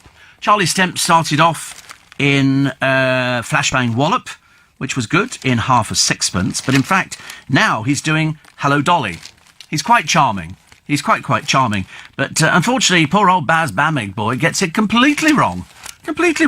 He says here, Stemp, whom Cameron McIntosh cast in Half a Sixpence in Chichester and the Noel Coward Theatre, and who showed off his comic timing in the Dick Whittington panto at the Drury Lane at Christmas, joined the Hello Dolly company in January. I have to tell poor old Baz Bamigboy that he appeared at the Palladium. I mean, how embarrassing to actually think he was appearing at Theatre Royal Drury Lane, which he wasn't. He was appearing at the London Palladium in Dick Whittington. Oh, honestly, your reputation shot through, pal. Very bad indeed, very bad. You're supposed to know these things. You're supposed to be telling us. I shouldn't have to be telling you. We've got here, there's always lots of food in the paper. Every time I open up the paper, it's almost, I realise in certain parts of the country you're probably worried about food running out, but it's not. I'd worry about the gas running out. And you can carry on cooking, they've said, at the moment. I don't know why. But why in times, troubled times, Mother Mary comes to me, seeking words of wisdom, let it be. And we get all sort of uppity, don't we? Oh, a bit of snow's come down. All right, so it's a fair amount of snow. Why can't we cope with it? Even Jan Moyer, in her 2-page spread, is sort of talking about, why can't we cope with something like that? It's a bit of snow. Why don't you go to the Arctic Circle? They've got loads of it. They seem to manage. They seem to keep their roads clear. They seem to get there. Even, even when it goes to -20, they manage. Over here, we go, oh, we can't do anything. And they say to you, don't go out. And then some people deliberately ignore it. They go, well, we're going out anyway, not stopping us going out. So they go out, and they go, oh, look, it was all very clear. Let's go to this off-road here. They go to the off-road there. There's a 10-mile tailback, so they've now joined it. Is it going anywhere? No. And then people get all funny, don't they? Did you hear the bloke who had called up? And it was sort of... I don't know. I don't know why people don't know, about heeding the advice. There was some bloke, and somebody said he was in his car, and then somebody, while he was doing the phone call, knocked on the window and said, would you like a tow out? He's got a 4x4, or he's got a tractor or something, whatever he's got. And so the bloke goes, yeah, that'd be great. He said, tenner. He goes, no, thank you. I think, are you mad? £10 to be... He didn't even have a tenner, did he? Well, owe it to somebody. Fancy going out with not even any money. What a bozo. You go out with £10 in case all of a sudden you find a filling station and you can put filling in your car, and you go, and then some bloke says, I can tow you out onto here and you can get going again, and it's going to cost you a tenner, and you go, no, I'm not doing that. I'll join the AA for 68 quid, but I'm not going to pay you a tenner for getting me. I'll just sit here for another 20 hours. What an idiot. If I'd been there and I was a farmer and I had a tractor, I'd be charging people for doing it. I've got to put petrol in the thing, and also it's helping you out of a fix. Would you like me to tow you out? I can pull you out, and then you can get yourself onto the piece of road that's actually managed. Oh, no. What, £10? You must be mad. Well, sit there, then. I'd be leaving people left, right and centre. But if I was sitting in that traffic jam, I'd be the sensible one. £10, I'd give you 20, mate, if you get me out. I've got things to do. I don't want to sit here with the car freezing up and it's cold enough as it is. 20 quid, that's worth it. That's worth it. Somebody's got what you want. It's like if somebody turns up and goes, I've got some lovely hot coffee. Would you like some? How much is it? It's £2 a cup. No, don't worry, thank you. All right. It's stupid. And he goes out, he didn't even have a tenner. He went out in freezing cold, icy conditions with 19-inch snowdrifts. You can barely see the pavement, the curb, the countryside, unless you drive into it. And somebody goes, it's a tenner to pull you out of it, and you go, I haven't got any money. And you think, oh, for goodness sake, oh dear, I despair. It's only a tenner. What would you rather do? Sit there like an idiot for 20 hours? Some people have been sitting there for what seemed like days. Even the reporter, well, it wasn't a reporter, she worked for the BBC, obviously in a very much lower class department, a Newsnight phone, and there she is. Yes, hello, we're in a drift, me, the boyfriend, and the dog. We've got a puppy here. What, she went out in these Arctic conditions with a puppy in the car? What is the matter with you? And even the person presenting the programme asked. You sort of think it's ridiculous. Lots of pictures from the Global Awards last night. Abby Clancy. There was a lot of flesh on display. A lot of flesh on, considering how cold it was. A lot of flesh. Charlotte Hawkins was there with a lot of flesh on it. They were all going for long dresses. Mylene Klass was wearing something that sort of looked like it's a lampshade, but a bit difficult to tell because they have to arrange it. Rochelle Humes, also showing us a lot of bosom at the side, and Leanne Payne, and then Craig David, who apparently was criticising the Spice Girls because he thinks it's fake. But they're definitely getting back together. But we have heard from Simon Fuller. He thinks that they will go out, but as a foursome. Because Victoria Beckham, she's going to be at the back again. They're not going to put her to the front, even though she might be the most successful Spice Girl that there's ever been. And so perhaps she wants to take lead vocals on I'll Tell You What You Want, What You Really, Really Want. Mama, we love you. I mean, it's going to be... I mean, are they going to be singing? Or are they going to be Memorex? Who knows? Who knows? But either way, he said it could happen as a foursome, but maybe not as the fivesome. I've forgotten they were a fivesome, actually. A friend of mine says, a bit behind this morning, what happened at the awards last night? Well, everybody did very well. I didn't go. I couldn't. I was otherwise engaged at the hospital. But it apparently went really, really well. People were really, really happy about it. People loved it. All the celebrities got awards and just really did very well with it. So well done to everybody who was there, and well done to everybody who got their picture taken. And it's in the papers for today. What else we got in the papers this morning? Gas is running out. I don't know. More snow on the way, more wind, more high winds. The school who makes a boy wear a high-vis vest because he's autistic. The parents of little Alfie, you know, the courts have said, no, he should be allowed to die now. They want him to die a hero's death, whatever that is.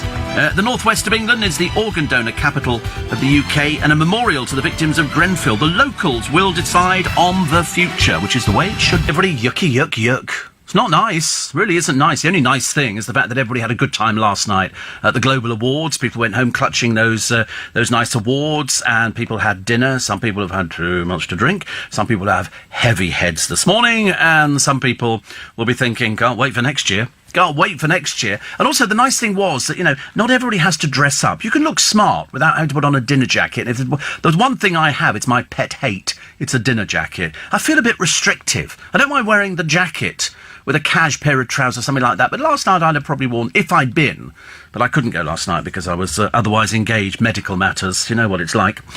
Disgusted, says Johnny G. I'm disgusted, Steve, with that man charging £10 for a tow. He says, I've been towing people all day in my black cab and I've not charged anybody more than £8.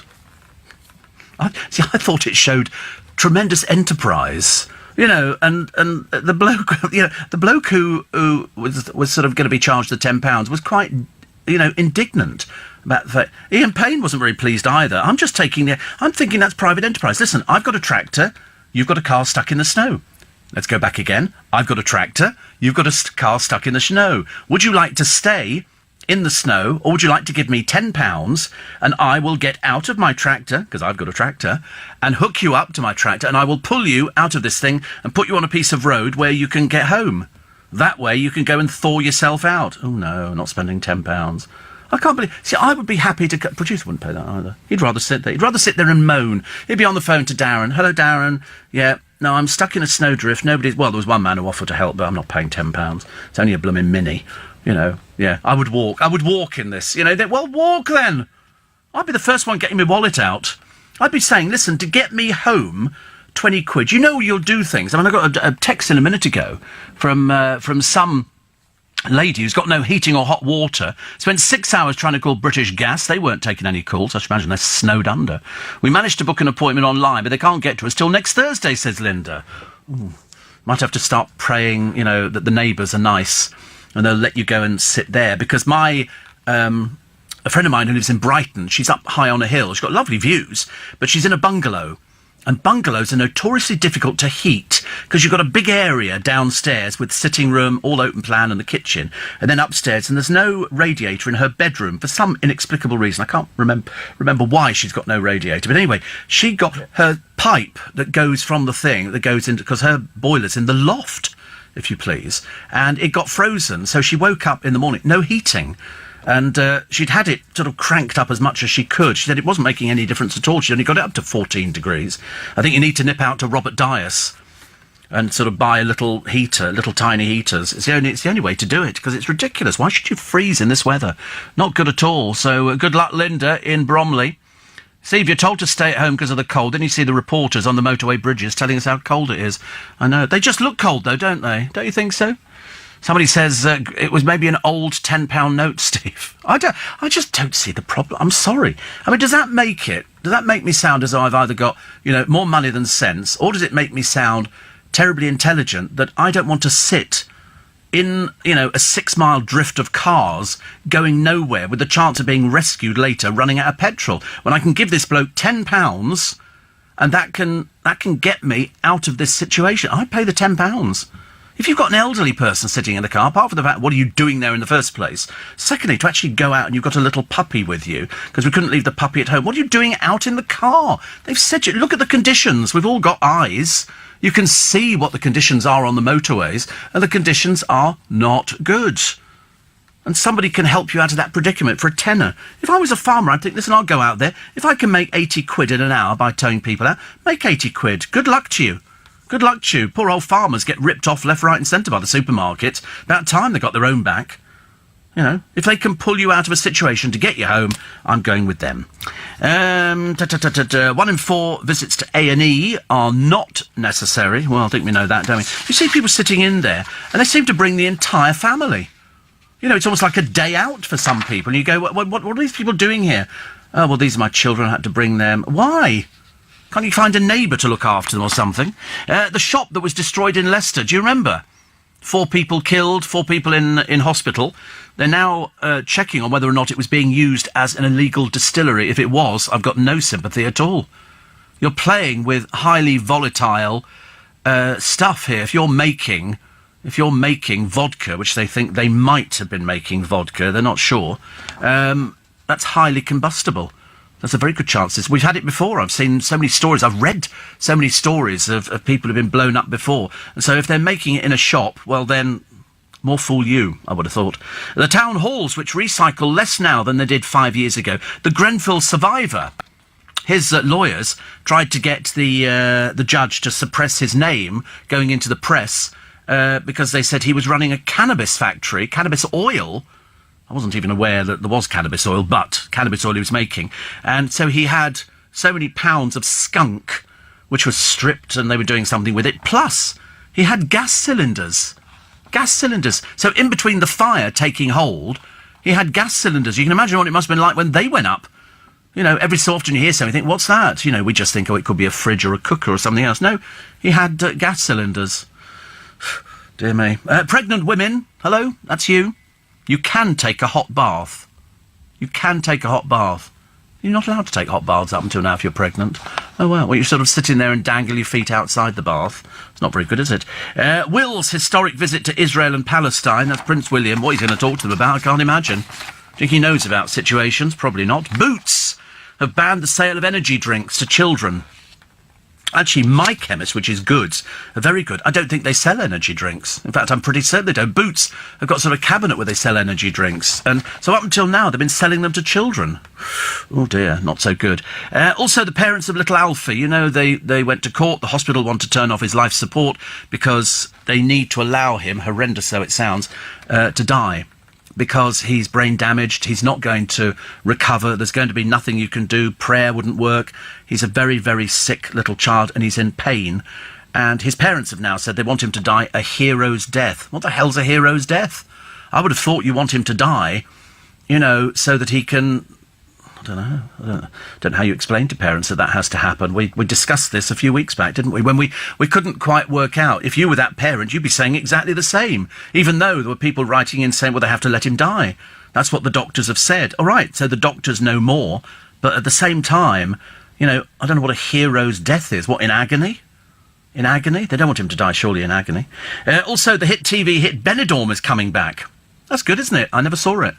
Filmed in Scarborough now. Filmed in Scarborough. I've never been to Scarborough. I think I want to. Fury at bikinis in Primark for the 1 and 2 year olds.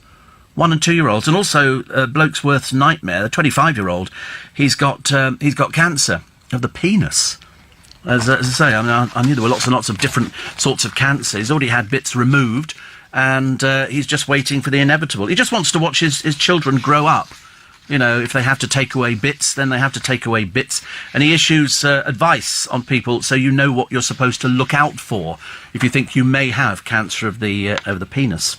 As I say, I'd never even heard of it before. Putin on the Blitz. Yes, Vladimir Putin. He's got new unstoppable nuclear weapons, which can hit anywhere. Anyway, it's almost like a threat, isn't it? You know, he's slightly peculiar, slightly touched. Alexandra Burke's brother's been jailed for beating his ex. They finally decided to send him to prison.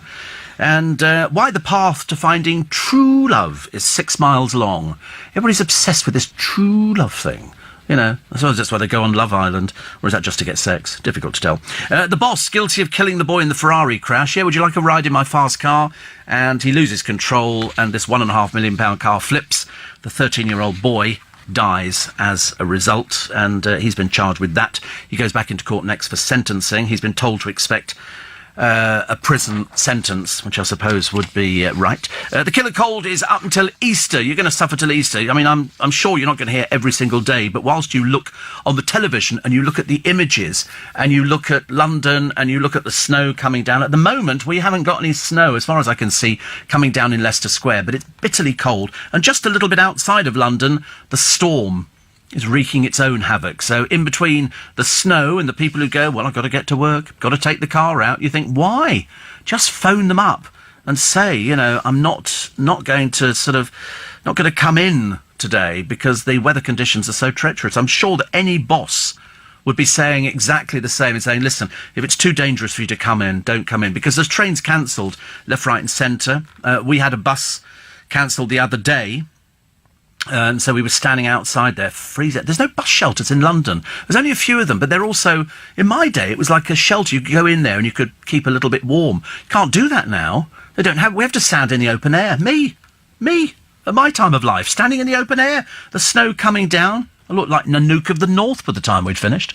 The guy who was talking to Ian Payne said he would have paid £10 to get out the drift of snow, but he had no money on him. But Ian made a fuss over the £10 charge, says Martin. He's so mean. He's so mean, honestly. Okay, so listen, you say to somebody, listen, I promise you, I'll pay you. Fancy going out with no money. Can't work out why you go out with... Steve, if these people don't want to pay a tenner for towing to safety, apparently now it turns out he didn't have a tenner. But surely you could say, listen, I'll give you some collateral. I promise you I'll pay you the tenner. It's worth a tenner to me to do it. Oh, Ian Payne suggested giving his watch. I wouldn't do that. Absolutely not. Might be the last time you ever see the tractor or the farmer. He says, I see it as another one of nature's ways of getting rid of the stupid. And Dallas says, a while ago I'd driven to Joburg and was on my way home about 15 kilometres from the border when the car broke down. On an empty road, out of nowhere, a tow truck appeared, towing a crashed car in the opposite direction. He stopped, uncoupled, turned round, hooked me up, then towed me to the border before it closed for the night. I didn't haggle over the quote. No, there are certain things which, as far as I'm concerned, it's worth paying for. And to get you out of a situation like that, it's worth paying for. It really is. It really is. I went to hospital, says Ray, in Sutton for my prostate biopsy. In Epsom, very grateful to the doctors and nurses and porters who made their way into work in the bad weather. Big thank you to them all.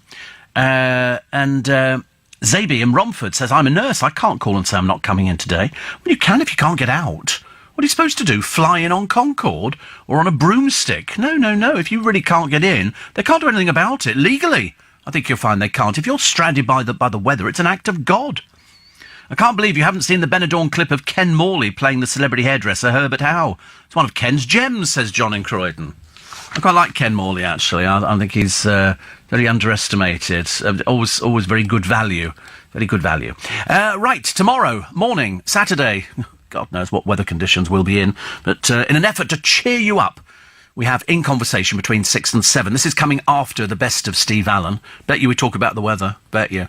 And this week, it's an award-winning British actor and writer. He played Morgan Jones in the hit American zombie series The Walking Dead, bent cop Tony Gates in Line of Duty, and also the hapless thief Sol in the Guy Ritchie film Snatch earlier in his career. He's now reunited with Snatch co-star Stephen Graham and also Dr. Foster's Suran Jones for a new series, which my guest is both the writer and the star of. He's Lenny James. The new series is called Save Me, and here's what he is allowed to tell me about his character. Well, I think I can say that Nelly gets accused of abducting and grooming his estranged daughter, his 13-year-old daughter, who he hasn't seen for 10 years. And the story of Save Me is Nelly's attempt to A, clear his name, B, find his daughter, and C, find the person who took her pretending to be him. When did you write this? I wrote, well, when did I write it? That's a good question. I first came up with the idea maybe 2.5, 3 years ago. No, 3 years ago. Right. Anne Menser, who's the head of drama at Sky, phoned my agent. She had seen a film I'd written a number of years ago, remembered it, and just took a punt and phoned up and asked did I have any ideas that I was busting to write. And the question came at exactly the right time because I did have an idea, and Save Me was it. So you already had a synopsis? No, I didn't. I just had something that was bubbling around in the back of my head, and her phone call was the spur to start writing it down. Such a nice guy. Seriously, such a nice guy. You'll love the conversation. That's tomorrow. The actor Lenny James, who's in conversation with me this weekend. Now, as well as Lenny, I'll be talking to a truly wonderful British actress who's been on our screens for, believe it or not, some 45 years. She's well known for her many collaborations with the late Victoria Wood. She's also appeared in Bridget Jones's Diary, Calendar Girls, and The Best Exotic Marigold Hotel, among many other films and TV shows. It's the delightful Celia Imrie. She's now in the new rom-com drama Finding Your Feet, with Imelda Staunton and told me about her role as Imelda's pot-smoking older sister. She's unconventional, I think. That's and then a good description. beside her sister, who is very conventional, and Imelda Staunton, who plays brilliantly Sandra, my younger sister, her husband has just become a sir, so she's become a lady, and she thinks her hard-fought riches are going to, now in retirement, she's going to have a lovely time, but of course discovers that her husband's been having an affair with her best friend. I mean, it couldn't be worse. I think also, in a way, you realise that the poor woman, Sandra, doesn't really have any other friends. And that's why she's propelled towards her rather bohemian sister, who she's not seen for 6 years, and who, 10 years, by the way, sorry, who lives in a council flat. So it's really the sublime to the ridiculous. And it's not all okay at the beginning. No. But eventually, we find a joy through dancing, which I understand. The one and only Celia Imrie, who's in conversation with me this weekend, along with fellow actor Lenny James. You can hear me talking to both Lenny and Celia tomorrow morning from 6 a.m. after the best of Steve Allen. If you can't make it then, I understand maybe you can't. You get another chance on Sunday evening from 9 o'clock, and you can listen to the whole thing for free by downloading the LBC Catch-Up app from the App Store or on your iPhone or from Google Play on your Android device. I tried to make it sound then like I knew what I was talking about. I sometimes don't remember these things. I said, they talk about Android. I go, oh, right, okay. I've got no idea what I'm talking about. I sit here and sort of happily smile through it, thinking, I'm sure somebody will believe me. I was watching Andrew Neil doing something the other day, and I could tell he was reading an auto cue because he was sort of jumping words every so often, which I thought was brilliant. It's lovely.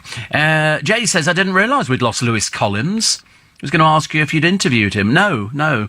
But I know loads about him that loads of other people don't. Martin Shaw coming up very, very soon. He's down at the Playhouse Theatre. We like Martin Shaw a lot, seriously. He's so nice, actually, because somebody had always said to me years ago, every time you talked about the professionals, he was obviously bored witless with talking about, because that's all people wanted to talk about. Oh, talk about the professionals. It's like interviewing Julie Andrews and wanting to talk about Mary Poppins and the Sound of Blooming Music. You know, and eventually she goes, I've done other things. And you go, I know, but I'm your biggest fan. That's the worst thing you could say to somebody. But, yes, we lost Lewis Collins. In fact, actually, Martin Shaw and I had much conversations about Lewis Collins, which I wish we could share with you, but we can't, even though he's not with us anymore. But I know some really good stuff about Lewis Collins. Mind you, I know stuff about loads of people. You know, people are saying in the paper today that Lulu looks fantastic, but she's looked fantastic for years. She's got her own makeup range, skin care, and all the rest of it. And I've always said to you, over the years, and we've done it on LBC for, God, it seemed like an eternity. Skincare for men. At one time, it wasn't considered very okay for men to put moisturiser on. But I promise you, ask anybody in the business, you know, who puts makeup on, you know, if they're an actor or film actor or screen actor or whatever it happens to be, you need to put moisturiser on. You've got to, especially in these climates at the moment. When it's freezing cold outside, your skin is going to dry. If you've got dry skin, you need to put some sort of moisturiser on to replenish. I know because I've done beauty programmes over many, many years in LBC, and I've used moisturiser for, ages and ages and ages. I don't even think about it. I just think I'm putting it on there to stop your skin going all dry. You see, some people, I generally get sitting next to them on the bus, you know, and they've got very dry skin, and I feel like saying, have you tried Estee Lauder? You know, but you don't like to sort of say that at all. Snowbound, greetings from Cardiff. In my lifetime, I'm 57, January 82 was the last time we had this level of snow, says Chris. Yes, I don't remember it, and certainly looking at the pictures up and down the country, we had it twice in Twickenham the other day. So bad, Paul Cooper closed his fruit and veg shop. And he doesn't do that lightly, let me tell you. He'd only do that if he really... because there was nobody out on the streets. There was nobody. It takes them an hour or so to set up, in fact, more than an hour, to actually set the shop up, because a lot of stuff that's outside on, you know, trolleys and stuff like that. So they actually cut their losses and decided to go home, go down the motorway, get back home as quick as possible. But you must take care. If you look out today and it looks really bad and it's blowing a blizzard, which it might be in your neck of the woods, don't go. Don't go out unless you really need to go. I know we keep emphasising it, but I don't want to see people sitting in endless traffic jams. There's no fun in that. No fun in that at all. But anyway, it is nice to have your company this morning. I hope you're well. Hope you're good. We take more of your texts and emails. We do the front pages of the papers just to find out exactly where we are in the world. But you can bet your bottom dollar, 99% of them will be dealing with the weather, because people have had all sorts of problems. They've got frozen pipes. That seems to be quite a common thing, doesn't it now? Frozen pipes. I thought that was something that went out ages and ages ago. The northwest of England being the organ donor capital of the UK. Also, the memorial to the victims of Grenfell. The locals will decide on the future of the site, not the council. Meanwhile, the mayor says Latimer Road tube station could be renamed after the tower. It still stands there as a monument to those who died when I sort of come in on the Sunday as well. Fury at the bikinis for kids at age 1 and 2. I don't know if that's just a little bit tacky. And the other one was the school making the boy wear that high-vis vest because he's autistic. Clock this morning. Hope he's recovered from last night. Nick Ferrari will be here with breakfast.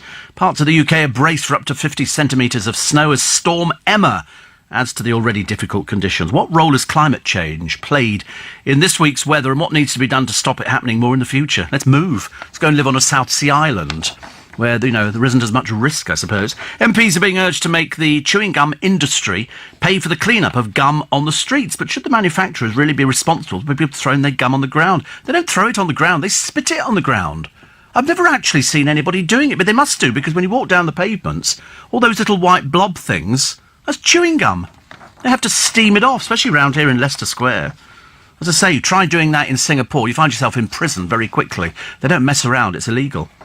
Plus, ahead of the Prime Minister's latest speech setting out her Brexit goals, Nick will hear from the pro-Leave Transport Secretary Chris Grayling and from Labour's shadow Brexit Secretary Sir Keir Starmer. That's all with Nick Ferrari at breakfast this morning from 7 here on LBC.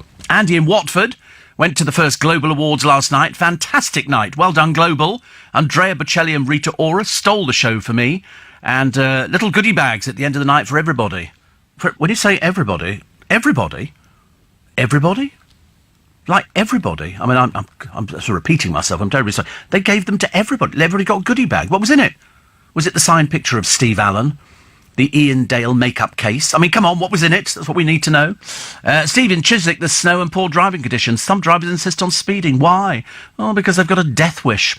And somebody said, did you ever interview Emma Chambers? She was the very talented actress from Vicar of Dibley. She'd been on, loads of things. No, I didn't actually. She never came under my radar. Steve, can you get Chris Ellison, who played Burnside in the bill on In Conversation? Only when, Davey, they offer themselves up to be interviewed. If he's coming into the West End to do a show, a play, or something on Netflix, or something on Sky, or something on ITV or BBC, or whatever it happens to be, well then yes. But normally speaking, people don't do interviews. If they've not got anything to plug, then they tend not to do interviews. Actually, just going back to Andrea Bocelli and Rita Ora stealing the show, he got standing ovation, didn't he, I believe, because he's got some London dates. Alpha H Cleanser, says Christine, before their liquid gold moisturiser is amazing.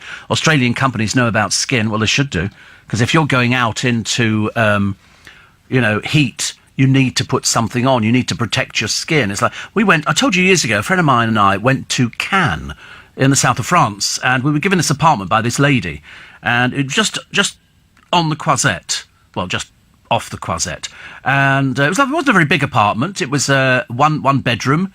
I think it was one bedroom. Yeah, sitting room, dining room, kitchen, bathroom, and it was lovely. But when we opened the bathroom cabinet, expecting to find Ombre Solaire and Tan Brune or whatever it happened to be, and it was all fake tans. Because if you live in the south of France, the one thing you don't want is a tan. It's only the people going on holiday who want to come back looking as if they're a sort of a burnished nut. And they do that. But people who are in the sun all the time know to protect themselves because of skin cancer. So she had all these fake tans. I did try it once, actually. We stood at Reading Station, me and a friend of mine, Terry, and we put this fake... We'd been to Spain and we didn't get brown at all, so we put fake tan on. We got back and everybody went, that's fake tan. Went, no, it's not. We were sunbathing. They go, look at your hands. We'd forgotten to wash our hands, so our hands were stained beyond belief. Dreadful, it really was. And Tracy says, I'll be open, Steve, my little chocolate box shop. First order of the day already in for chilli hot chocolate. Ooh, there's posh. Chilli hot chocolate. You know what I could eat now? Fried bread. I've got this obsession with fried bread. I've never been anywhere, apart from Squire's Garden Centre. They made a mistake of cooking it and then leaving it. Well, of course, once you leave fried bread, it goes brittle. It's not like fried bread at all. It's supposed to be soft. I know, because people used to make it. The front pages of the papers today. Weather dominates. they've obviously all got access to the same picture that appears on the front of the Sun as appears on the front of the Mirror. And it's somebody going out there. They call them brave. Going out there, and they're just covered in snow. They've got the big hoodie on and all the rest of it. And as I say, I don't see them as being brave at all. Brave Ali's miracle baby. Iraq blast victims' joy. 15 years after near death. This is Ali Abbas. He feeds the tot that he's doing it with his feet because he's got no arms. I mean, it's amazing how people adapt, isn't it? I mean, we all moan, don't we? Oh, I don't feel very well, I've got this, I've got that. And then you look at somebody who's got no arms, you think, how do you get through your day? How do you do normal things? So he's feeding his tot. He became a dad to Youssef 15 years after losing his arms in a blast, few people believe. And Ali, brought to the UK by the Mirror, said he's the most precious gift. He's actually fit. I mean, it just is amazing. It's absolutely amazing. It really is phenomenal.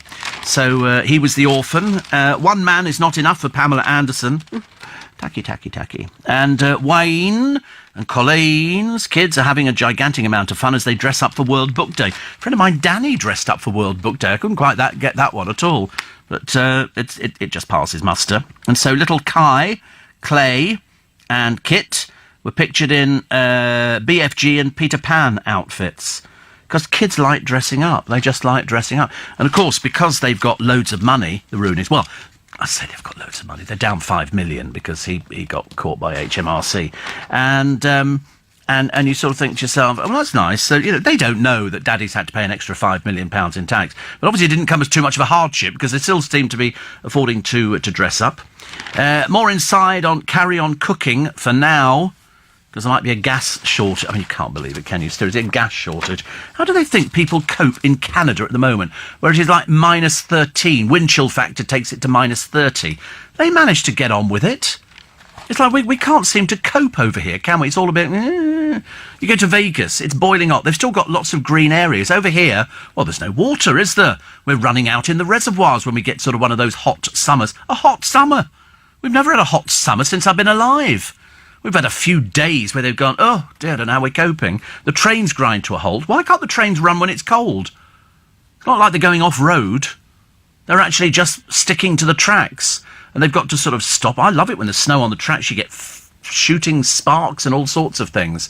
I'm just watching, there was a bus just on the news, because they've got amber weather warnings in the southeast of England, and there's a car that's on one side of the road, so the bus that went past it, all of a sudden the back started following it around, and you think, slow down!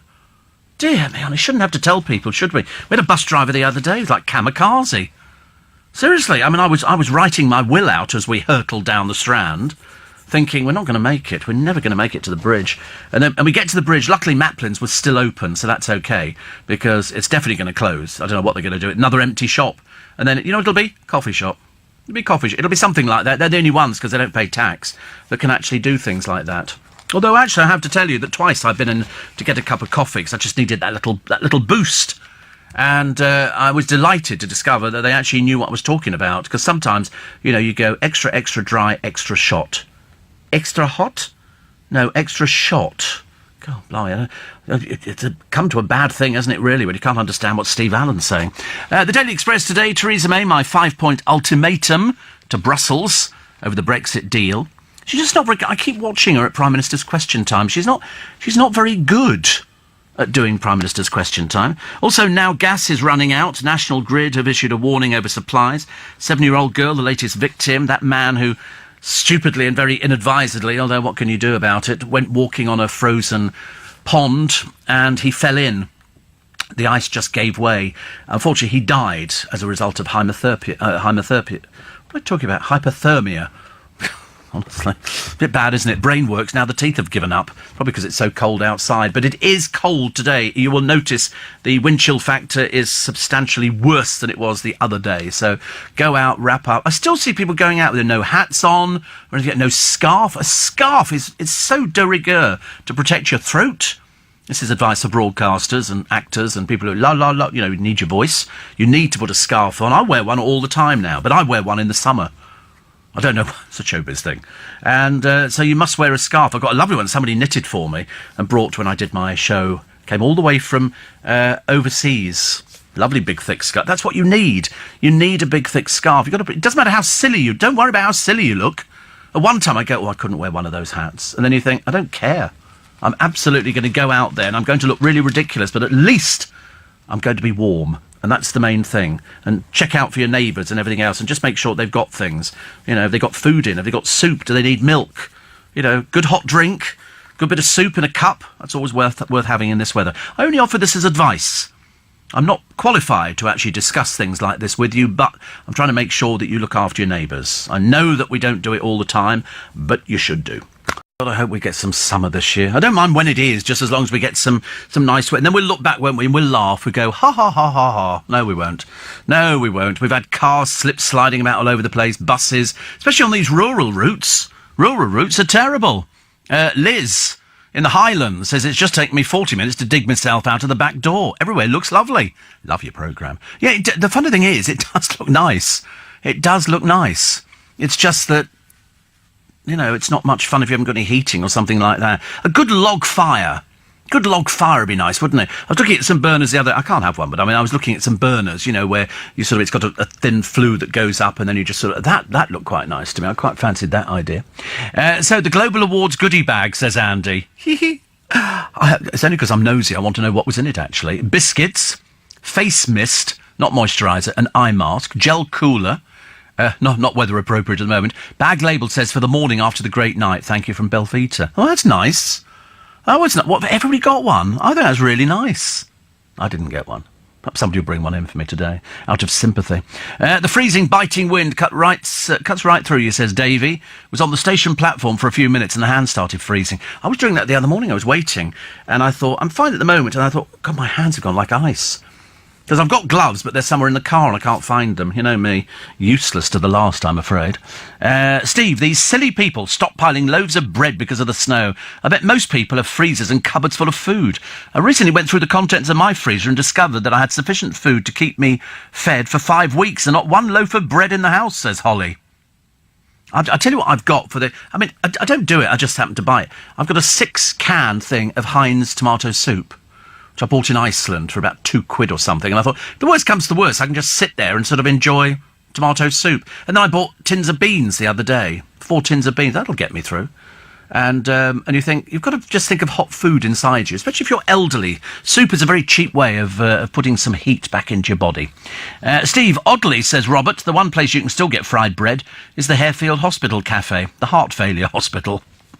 There's something very appealing about fried bread. They don't do it in any other country. I've never known any other country do it. The only person who ever made it was my mother. I had it once at Squire's Garden Centre in Twickenham, and because it'd been sitting in one of those heater cabinets, it just was, you cut into it and the whole thing shattered, like a poppadom. Just went, I was very disappointed, because my mother used to make it, and I know it's just oil with bread. It's like eggy bread. I don't think I've ever had eggy bread. I don't think I've ever wanted eggy bread, actually. 7 minutes to 7. I only tell you that in case you're thinking, oh, perhaps we should set off for work, because we start work at, 7:30. And there'll be a lot of other people going, I don't really want to go to work today. I'm going to phone up and do the sicky bit. You know, when you phone up, you go, hello? Oh, I'm really sorry, I can't come in today. And they go, oh, all right, you look after yourself. Thank you. You put the phone down, and then your phone rings, you pick it up and go, hello? And they go, oh, so you're all right, are you? You go, no. If you're going to tell fibs, you better be pretty good at it. The Daily Mail, memo to Tom Watson. Your saintly pal Max denies he was a racist thug, so what do you say to him championing apartheid and exploiting the white supremacist regime to launch a £6 billion Formula One empire? So much money in this Formula One, isn't there, really? I've lost track of it. Britain's running out of gas. As 2 storms collide to create our worst winter for 27 years. But don't worry, because next year we won't get anything at all. You watch, next year we'll be... Oh, it was bad last year, wasn't it? 2018. Oh, blimey. That was, that was really, really bad. Daily Star today, they've managed to find a model who's prepared to take her clothes off so you can have a picture of somebody stark naked. I mean, it's a bit tragic, really, isn't it? The killer cold here until Easter. When is Easter? We've got Mother's Day coming up next week, haven't we? Mother's Day coming up. I'm sure I've got something over this weekend on, but for the life of me, I can't remember. I don't want to do anything at all. I really don't. We're running out of gas, so it's cold here till Easter. And then they've got pictures of jackknife lorries and all the things which sort of add to our confusion, because that's what we do now, isn't it? We get confused by things. We go, oh, this is terrible, this weather is terrible. Big freeze, coldest for 27 years. But don't worry, because, we'll end up with a summer thing. We'll end up with sort of something nice going on, and we'll all go, do you remember? I'll sit here and I'll say to you, do you remember when we had all that snow? And you'll be going, God, I've forgotten about that. So armed forces called in after the worst weather for a generation. It's not down here in London. It tends to be in some of these out-of-the-way places, where you've got roads that don't get gritted, where you've got roads that barely see a car.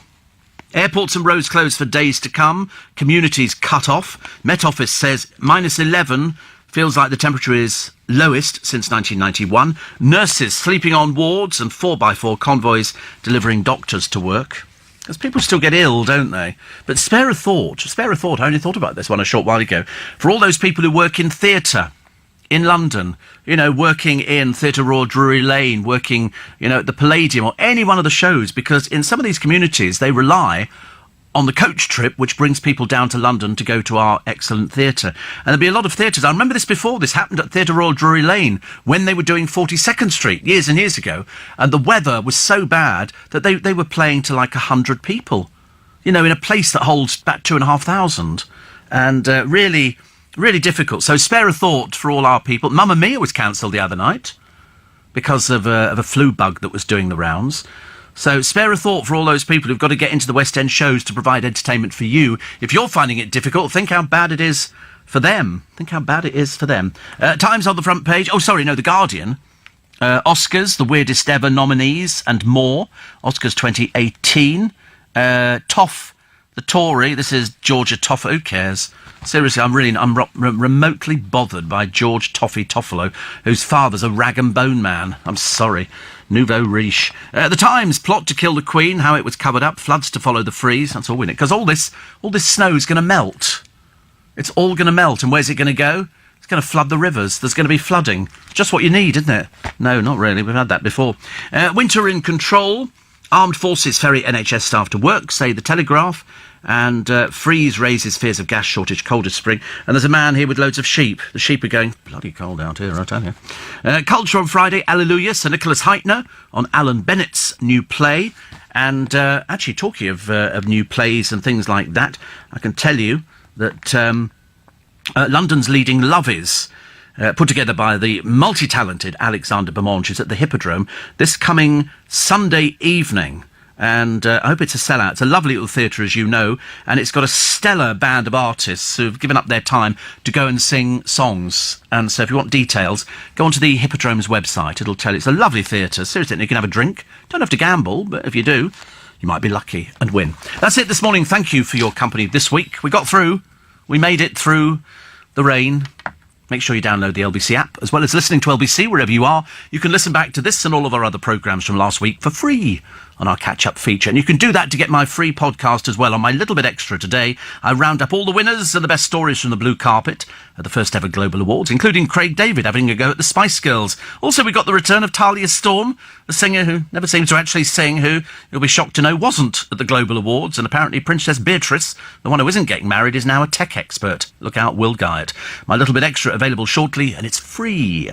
Download the LBC app or for the iPhone or Android and tap on Catch Up. At 10 o'clock this morning, it's James O'Brien. I'm Steve Allen, back with you tomorrow morning from 5. But next, with breakfast, it's Nick Ferrari. This is LBC. Well, what I love about the Discovery Sport is that it takes us anywhere and everywhere. They'd easily manage to get all our bikes up the mountain, which is handy, seeing as we like coming down them so much. Venture out and see the very capable Land Rover Discovery Sport at your local retailer. Adventure. It's in our DNA. Land Rover. Search Discovery Sport. At 7 o'clock on Friday, March the 2nd, Britain braced for yet more snow. 9 dead and part of the country in virtual lockdown. A major incident has been declared in Somerset as essential medical staff are struggling to get to emergency departments in severely deep snow. President Trump declares war, steel war or trade war as the Dow tumbles more than 400 points. So we're bringing it back, and we're going to bring it back relatively rapidly, and we're going to be instituting tariffs. Next week we'll be signing. Boris Johnson accused of blowing £46 million of our cash. It's a bitter disappointment to me now that it is no longer proceeding. That's not the decision I would have taken were I still doing the job I was. And the Prime Minister's rallying cry to the nation. After the news. On FM, online, on your mobile and on digital radio. Leading Britain's conversation. This is LBC. From Global's newsroom, at 7 o'clock, thousands of drivers have been left stranded overnight as the extreme weather conditions continue to cause major disruption across the UK. The southwest of England's among the worst affected regions overnight. LBC's Charlotte Gay has more from Weston-super-Mare. A major incident's been declared by emergency services in Somerset as hospital staff are unable to get to our emergency departments and are calling on 4x4 drivers to help them in. The snow has stopped falling for now. With my tape measure at the ready, I've measured 9 inches of snow in places here, but across Devon and Cornwall, this has been described as the worst weather they've seen in 25 years. Gritters and snowplows are out again, but drivers are being told, do not get in your car and do not attempt to travel as the roads are dangerous and hundreds of people have needed rescuing across the region. Charlotte Gay, LBC, Somerset. Hampshire Police was forced to call in the military to help drivers stuck in heavy snow on the A31. The emergency services and volunteers handed out food and drinks to those stuck, like Francesca. There's some unsung heroes back there handing out hot drinks, also nappies and baby formula. Winds of up to 90 miles per hour caused snowdrifts on the M62 in Greater Manchester. There, hundreds of drivers have spent up to 10 hours stuck in their cars. Eleanor is among those who've been helping those stranded. As it was at an absolute standstill, we were just going and distributing everything that we had, just food and like flasks of soup and stuff like that out to people in cars, and it was a bit